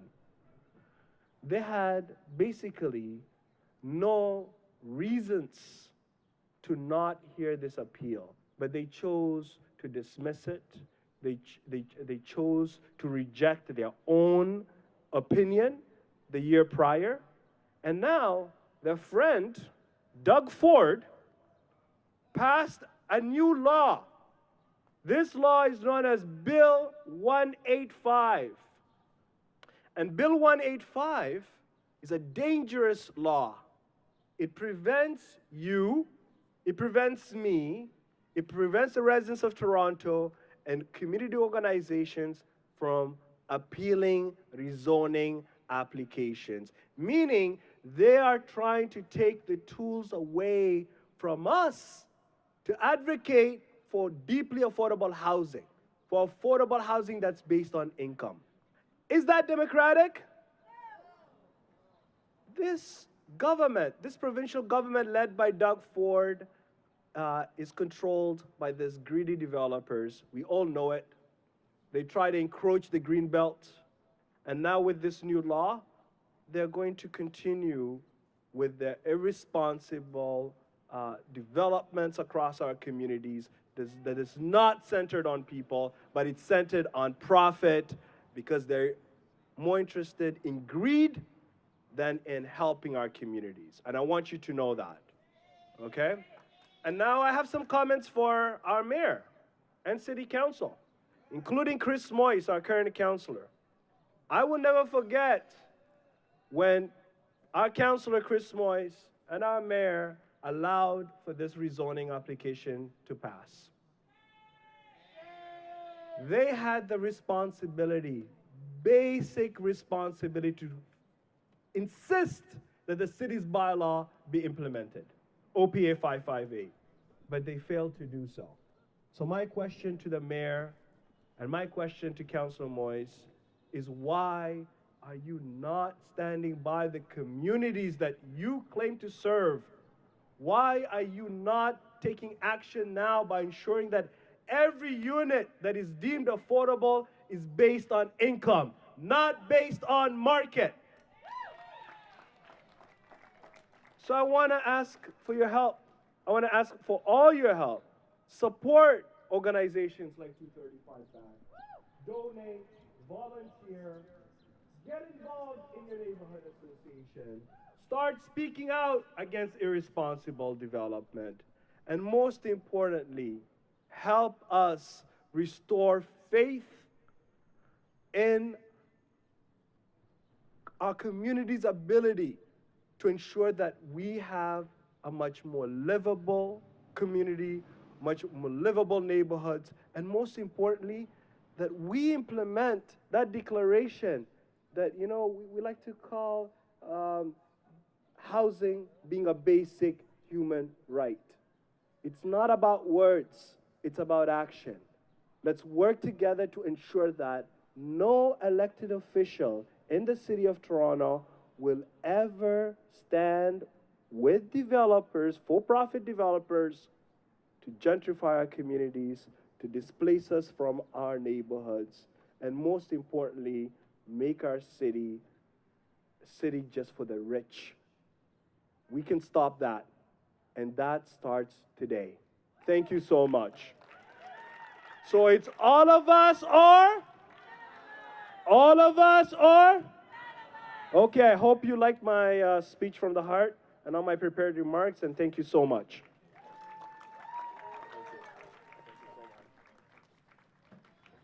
All right, our last speaker today is going to be John Clark. John Clark is a former organizer of the Ontario Coalition Against Poverty. He's currently developing a 12-week course for union and community activists titled Fighting to Win, which is scheduled to begin in September. John is also one of the key organizers of the 230 Fight Back campaign. Thank you, John.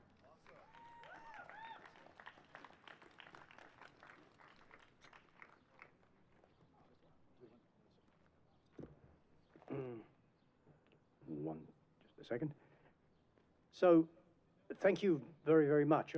I just want to point out that 24 years ago today, there was another march that came out of Allen Gardens. And it didn't head down this way, it went to Queen's Park. And it was organised by the Ontario Coalition Against Poverty, with which I was an organiser at the time. And it led to an enormous confrontation on the lawns of the legislature. The police made the decision that they would clear the grounds, and people resisted, and it became known as the Queen's Park Riot. And there was a very major confrontation that took place. But the reason why it became a confrontation, because what we did was just and reasonable under the circumstances, the reason it became a confrontation was because we chose a particular tactic. We didn't go there to stand on the lawn and make speeches. What we demanded was that a delegation of people who were directly affected by homelessness be allowed to enter the legislature and speak to the assembled MPPs. And they wouldn't have that. They saw that as an impertinence. They saw that as something that was rude, and they weren't going to allow it, so they chose to try and swat us away. And a big confrontation took place. Now, today, 24 years later, you notice that we came through the fence. Coming through the fence was, I think, something that was significant as a tactic. I'm not suggesting that it's a final blow in the struggle. I'm not suggesting that we're going to win because we did this, but it points to something that's really significant. We could easily have served the food outside there beyond the fence. But to reclaim this space, even symbolically, was enormously significant because it demonstrates our intentions. We do not intend to present them with some kind of moral case. We don't want to say to the developers, you're really greedy, horrible people and we don't like you, because I think they know that. I don't think that our disapproval is going to do that much to stop them. And we don't want to say to the Doug Ford type politicians that when you sit at home and have developers show up with envelopes full of cash, that's an obscenity and that's disgusting and it's corrupt and we loathe you, even though it's true, because I don't think Doug Ford would particularly care. And we don't want to say to politicians like Olivia Chow, you are a political invertebrate who won't stand up to the developers. You won't take the needs of communities forward if it's going to mean that you have to confront those with money and power, because they don't really care. What we have to do is we have to defy and we have to disrupt their agenda, right? That's what is really necessary. And absolutely we have to mobilize on a bigger scale. Absolutely this is a building process. But our orientation must be to challenge them. We are not looking to just simply go to the appropriate place and make the 19 or 20 predictable speeches. We want to organize in ways that rally the communities that are under attack. We want to organize in ways that actually distinctly challenges them. We want to disrupt their money making. We want to shut down their cash registers. And we want to create for those in power a political crisis. When Olivia Chow wouldn't meet with us, we simply told her staff that we had come to her office and we'd come in large numbers and she could resolve it one of two ways. She could give us a meeting or she could call in the police wagons. And she chose reluctantly to give us a meeting. And that was a sort of an indication of the way I think that we've got to operate. We've got to be prepared to challenge them. And we've got to be prepared to, I mean, some people when we came through the fence, it seemed like a big deal to come through the defense and defy them. It's not a big deal to come through this fence and defy them. We have a right to do it, and I don't care what the judge would say in the morning if they disagreed. We have a damn right to come into this place and take it back. It is an obscenity. It is an obscenity that year after year after year, this property stands like this, abandoned, and that the only option they put forward is to build a bloody luxury condominium here. That's an obscenity. It's an insult to this neighborhood, and we're not prepared to tolerate it. So, we have to confront two things. We have to confront the greed of the developers. We have to go after Kingset. We have to go after the developers in general. We have to build a movement that challenges the developers and their agenda of greed. But we have to confront those who are their political enablers, because we've arrived at a situation where, as far as they're concerned, being progressive, this is the left wing of council, means getting the developers to put a few more extra not really affordable units in their latest condo development. That isn't progress. We need social housing. We need housing that is based on human needs and that is a social right. And we intend to win it. We intend to fight for it. Thank you very much.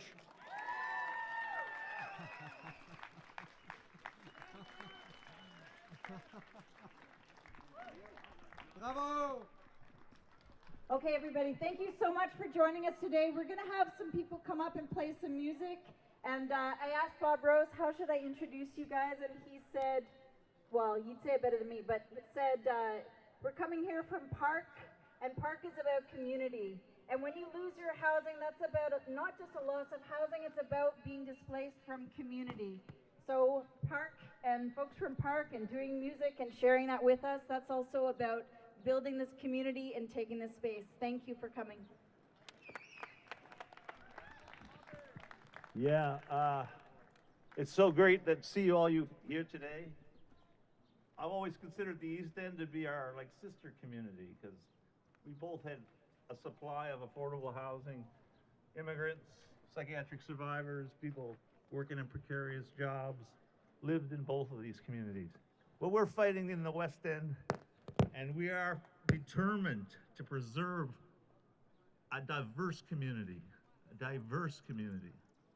And I suppose the echo of that is what takes place within Park, which is a social space created when we realized that if you've been hospitalized or you've been incarcerated or you've been homeless, one of the things that takes place is you begin to not know who you are. You break down. And no one survives without connection to other people. So as much as we fight with words, we can also fight with our feelings and our songs and our stories. Park is very much a place of stories. So I'm not here to play because I don't have a piano, but I'm gonna sort of call this out. Have you seen the vigilante man? Have you seen that vigilante man? Have you seen that king set vigilante man? I've been hearing his name all over this land. Rainy nights, down in the engine house, sleeping just as still as a mouse. Man come along with a sound in the rain. Was that the king set vigilante man? Well, I rambled around from town to town. And they herded us all like a wild herd of cattle. Was that the king set vigilante man? Tell me, why does the king set vigilante man? Tell me, why does that king set vigilante man carry that shotgun in his hand? Would he shoot his brothers and sisters down? Would he shoot his brothers and sisters down? We say no. Get out of our community. We say no. Get out of the fucking business that you're in. These equity-based organizations, corporations, they should not be allowed to purchase real estate because they're damaging human beings individually and collectively. Now, the Park Music Program, there are members of the Park Music Program who are going to come up and sing some songs for you, but I want to introduce Heinz Klein because Heinz is a member leader at Park, and we have plenty of member leaders. We hire people, and we depend on the skills of our members, and this man is a great musician, and a great leader, and a good guy. So give him a big round of applause. This is his program. That's why we start out with P. James, and he does some music for us. I'm gonna set him up, and that you guys can hear him.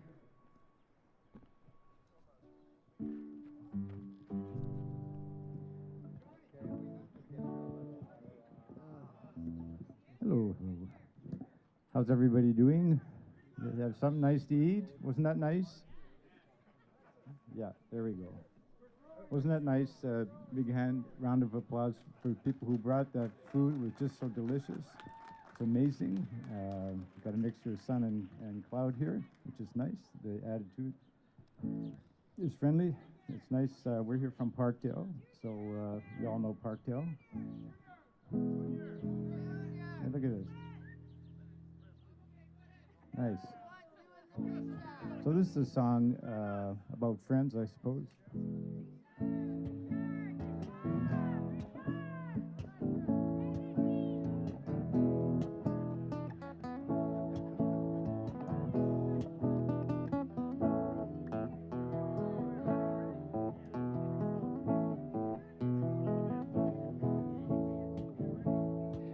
into a friend I knew just the other day. Looked at each other, nothing really to say. We used to be best friends, oh, way back when. That was 40 years ago. We're still friends, one way or the other, one way or the other, my friend. Oh, my friends, we're all friends. Wind and the wave washed away all of those years. Sun and the sand dried up all of my tears. There's your line. All of my tears. Conquer your fears.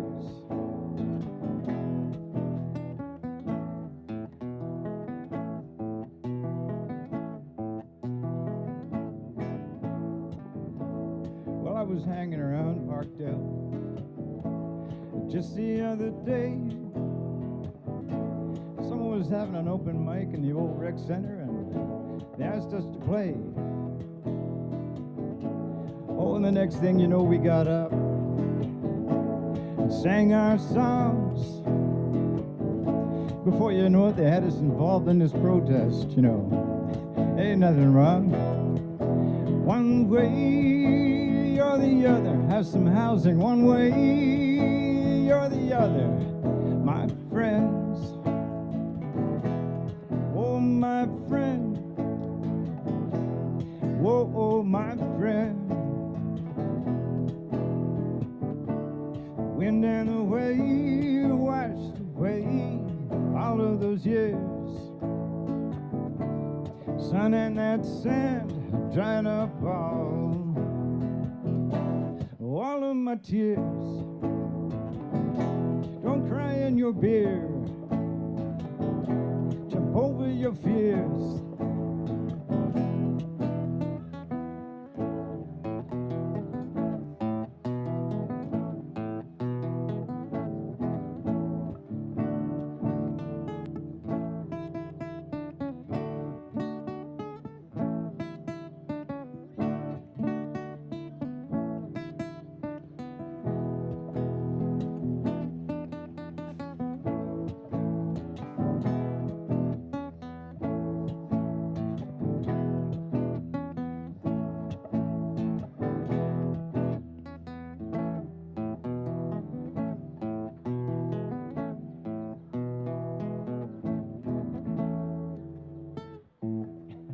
Something like that.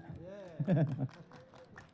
Yeah, it was a song that came from Nicaragua to here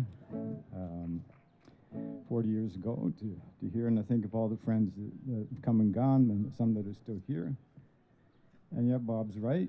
Bob Rhodes is right. Without friends, friends are family. And when there's no family around, friends are our family. So this is how I think. Left wing, right wing, and I'm more like a captain. I think you got to have either and both to fly a plane. It's like my boat and my sail. So I think of that. Yeah, housing is a huge issue. It's number one.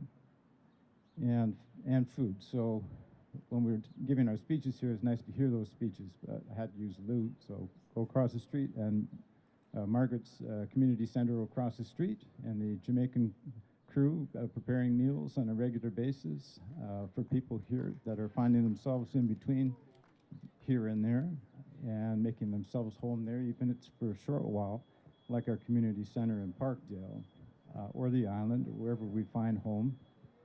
And hopefully you connect with other people in other communities in Parkdale or the beaches or, you know, Regent Park, Cabbagetown. The issues are the same pretty much for everybody, hearing about people being evicted or, you know, rent evicted and all of that. So it's disturbing, but it's on a daily basis, and it's something we all share in common is housing. So we do need to define it, and everyone is different. So 80% of market value is not an affordable, way of defining housing for anybody I know, and that's citywide. So people have 1, 2, 3 jobs just to pay the rent, and people move out and or get roommates, however they can find housing. But it is disturbing to find and encouraging as well, inspiring that people are able to survive sleeping on the street or in a doorway, and that's something we see every day. So in your own way, in between here and there, try to do something to help out. That is me, that is my music, that's what my song's about, and I will not be told when to talk and when not to.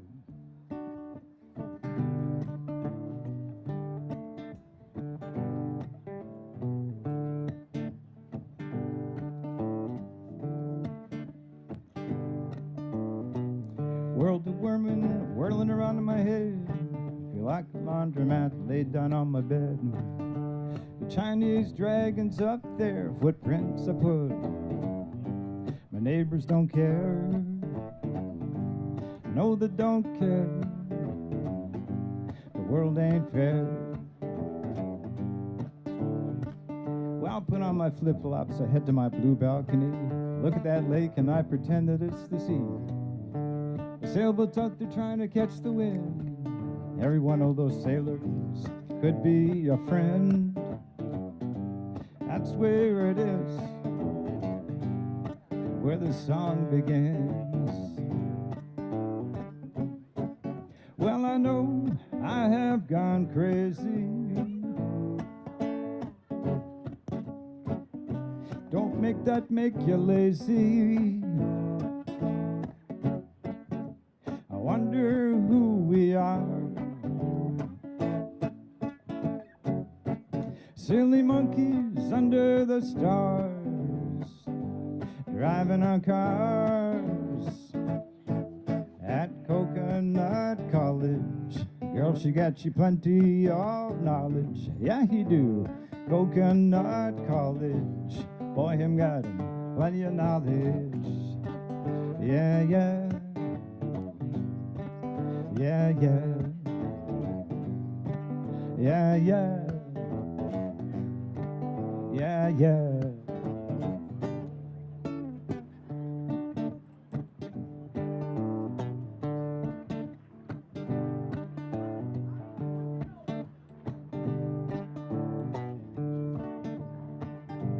Well, you know, I put on the coffee and grab my guitar. Look at the highway with all those cars. Go to the kitchen and I grab myself a beer. Oh, I think I'm a big toe, I can't see it. Got a big gut there. How'd that big gut get there? Drinking burgers, fries, and slurping beer. Look at all my records scattered across the floor. One more book, you know, you think I own a store. All the knickknacks up there on the shelf.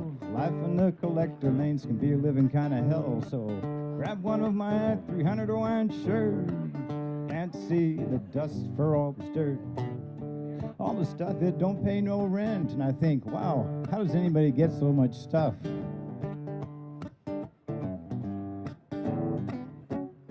Well, all the stuff can drive you crazy.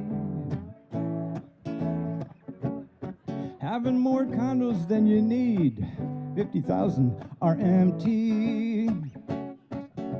You wonder who we are. Well, silly monkeys under the stars, smoking our cigars at Coconut College. Everybody got plenty of knowledge. Yes, we do. Coconut College, buddy got plenty of knowledge. Yeah, yeah. Yeah, yeah.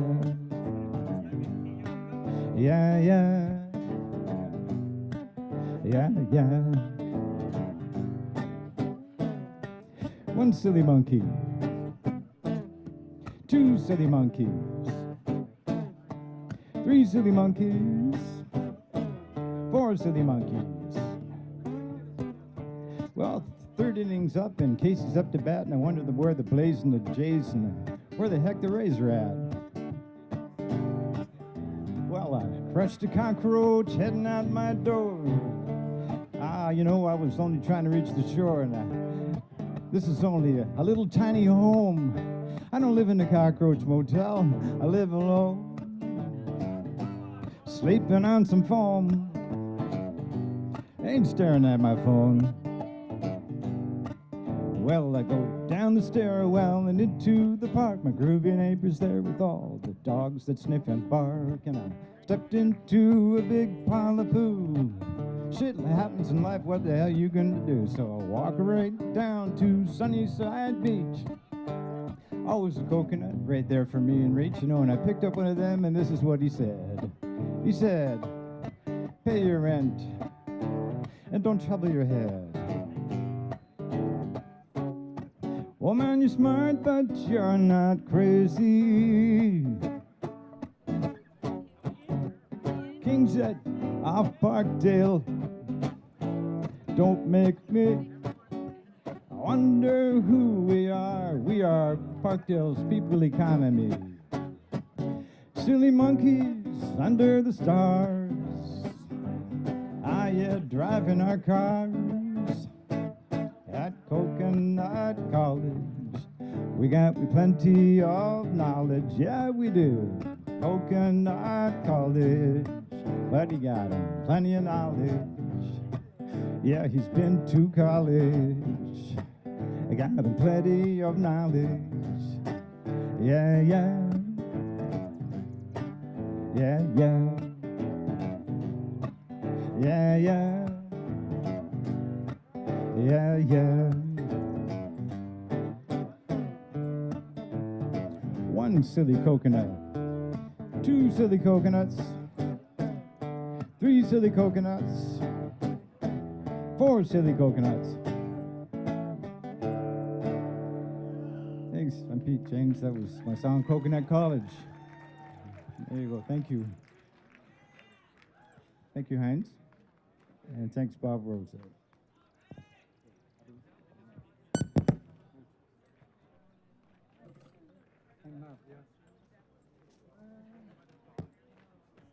Just as we set up, we just want to say a big thank you to all the folks that cooked and cooked and cooked and fed us all this afternoon. So let's give a big round of applause. Thank you. And for the marshals and the folks that kept us safe, big thank you.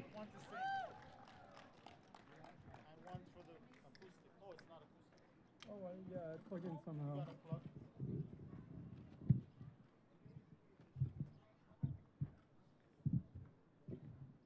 Oh, okay.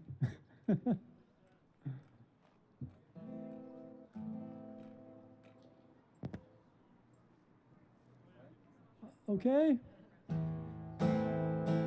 Is it? Can you hear that? Okay. All right, so we're good. Okay, this song came out in 1966, the year I was born. It was a top 5 hit in many countries in Europe, including Germany, where Berlin is. Okay.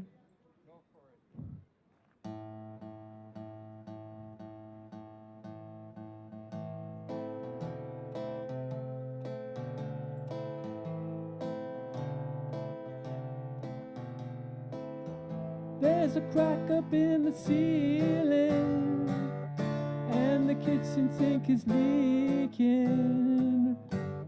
Out of work and got no money. Sunday joint of blood, honey. What are we living for? 2-room apartment on the 2nd floor. No money coming in. The rent collector's knocking and he's trying to get in. We are strictly second class and we don't understand. Dead end, why we should live on Dead End Street. Dead end, people are dying on Dead End Street. Dead end, we're gonna die on Dead End Street. Dead End Street, Dead End Street. On a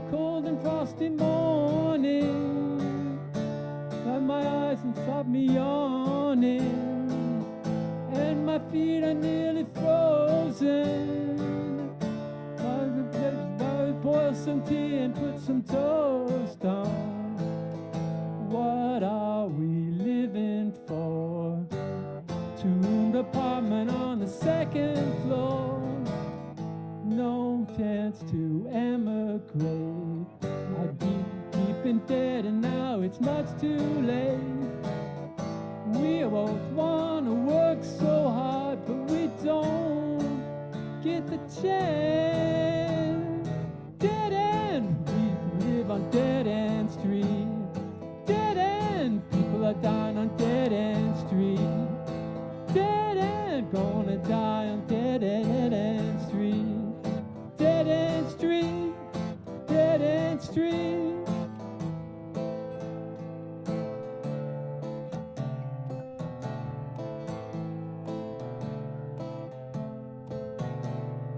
Dead end, people are dying on Dead End Street. Dead end, people die on Dead End Street. Dead end, we're gonna die on Dead End Street. Dead End Street, Dead End Street, Dead End Street, Dead End Street.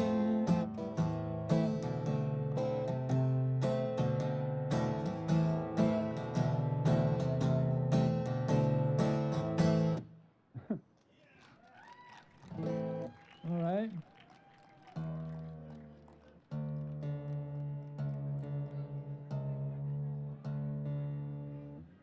I'm tempted to do this next one as a spoken word, but I really want to do it, so we're gonna do it.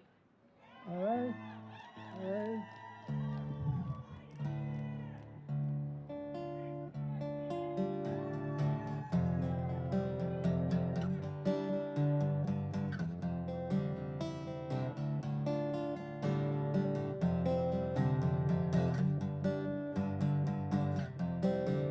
You got covert acts and prejudice to extremes. You got primitive cunning and high-tech meat. You've got eyes everywhere.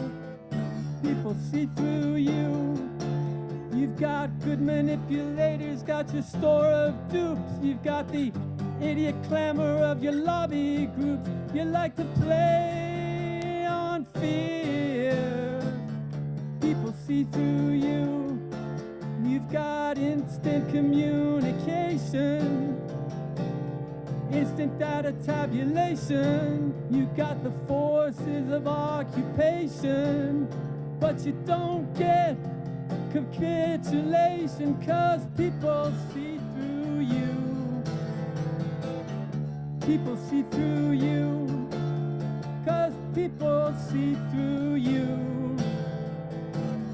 People see through you. You've got the sounding brass, you've got the triumph of the will.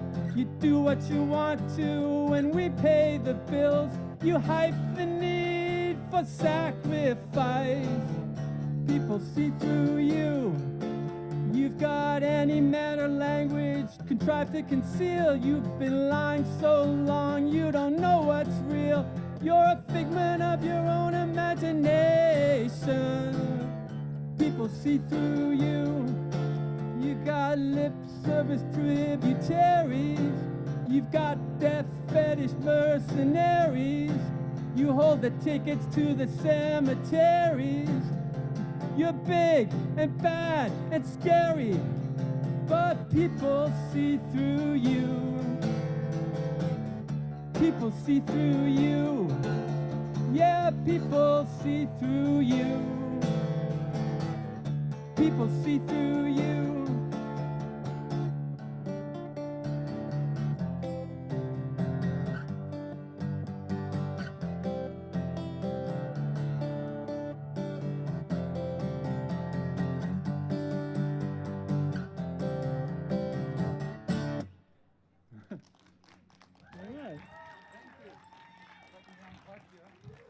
Right. That's Bruce Coburn. Yeah. And the first one was by the Kinks. It was, came out the year I was born, 1950. Not Okay, 1966. I'm not that old. 1966 was a top 5 hit in most of Europe, including Germany, where Berlin is. Yeah. Okay, so we're done. Sorry, I'm out of your way. Oh, I don't want to take anything, all right? No. I don't. Okay. Ah.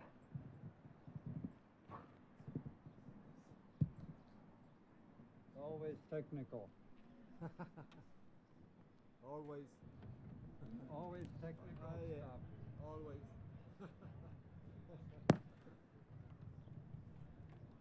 Yeah. No, it's not Alado.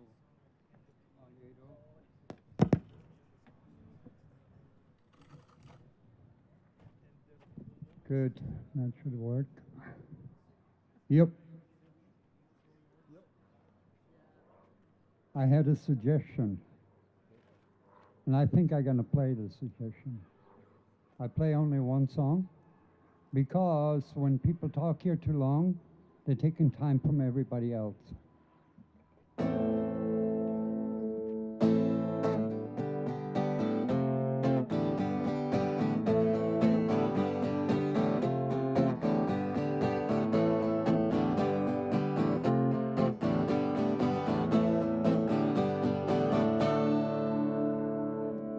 There must be some way out here. Said a joker to the thief.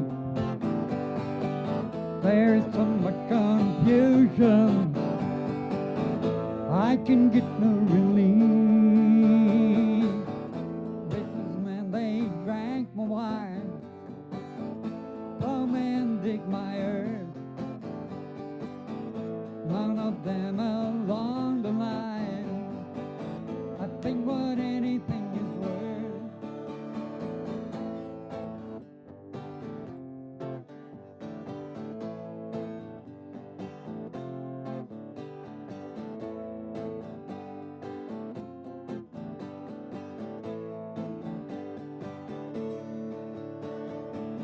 No reason to get excited. Baby kindly spoke. There are so many here among us who think that life is kind of joke. But you know I've been through that, and it's not a thing. So talk to me not so wisely now, 'cause the hour's getting late.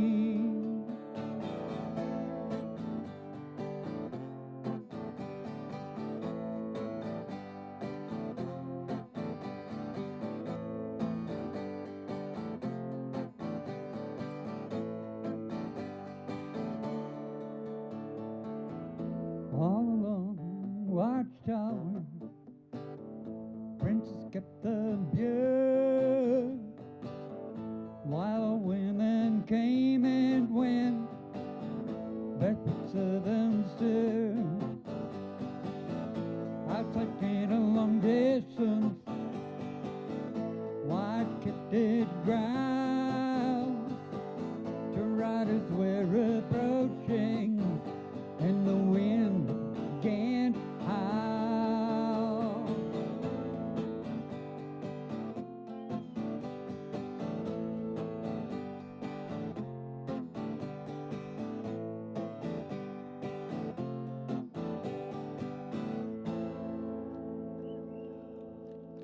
Thank you.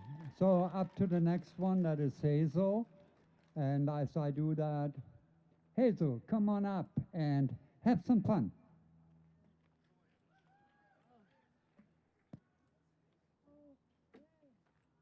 We're going to set you up.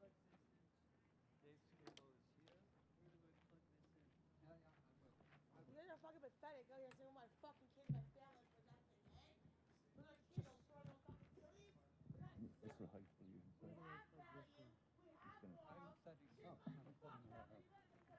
Okay.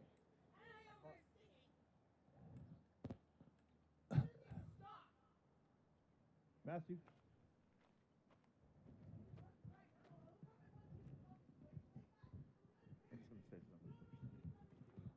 just want a special welcome to Hazel. Folks may know she's a veteran from Tent City, and one of our favorite members, great singer and a great person. So please give her a big round of applause to make it down here today. Well, thank you. I was really, really, really happy to see Danielle there and John Clark and Gaetan and so many people that are actually partially responsible for my being housed these days, because I was at that demo that John was talking about 20 years ago, and it's so sad that we still have to be doing this, because it's not getting any better, it's getting worse. I wrote a little song for today, and I never finished it, so I'm going to just read it to you.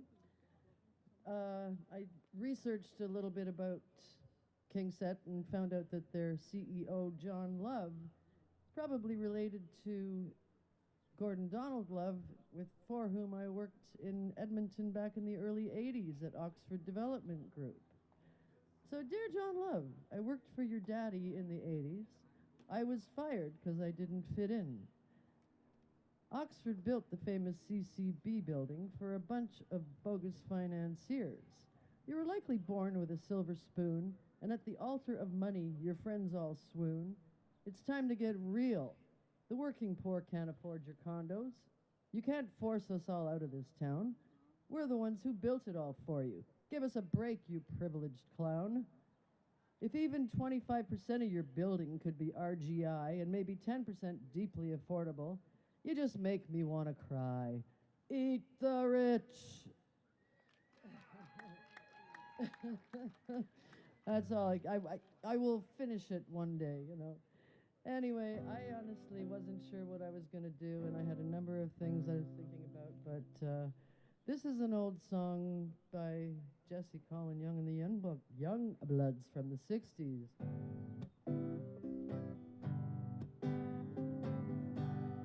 Love is but a song we sing, fear's the way we die. You can make mountains ring, make the angels cry. Though the bird is on the wing, you may not know why. Sing along if you know the words.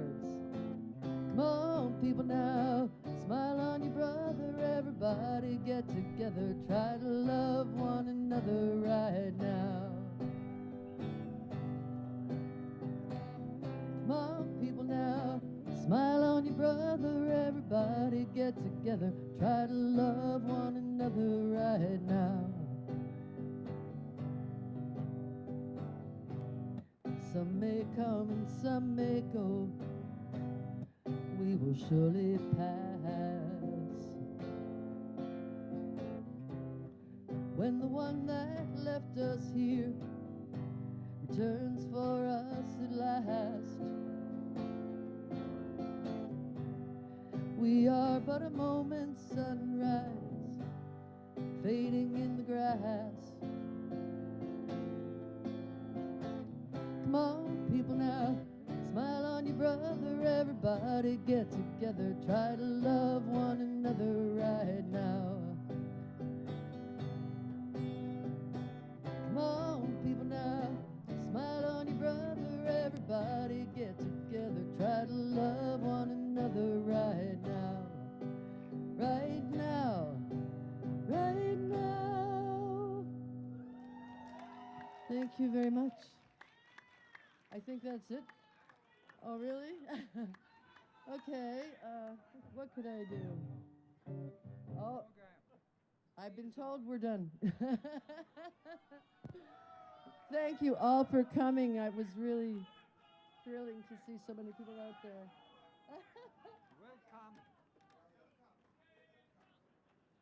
Actually, if you guys want an encore, come to Park. There you can have that. On a Friday from around 1:30 to 4 o'clock, everybody comes and There's music. If you can play, if you can do a poem, come on by. It's up to you. It's not up to us. We're just doing here a little program.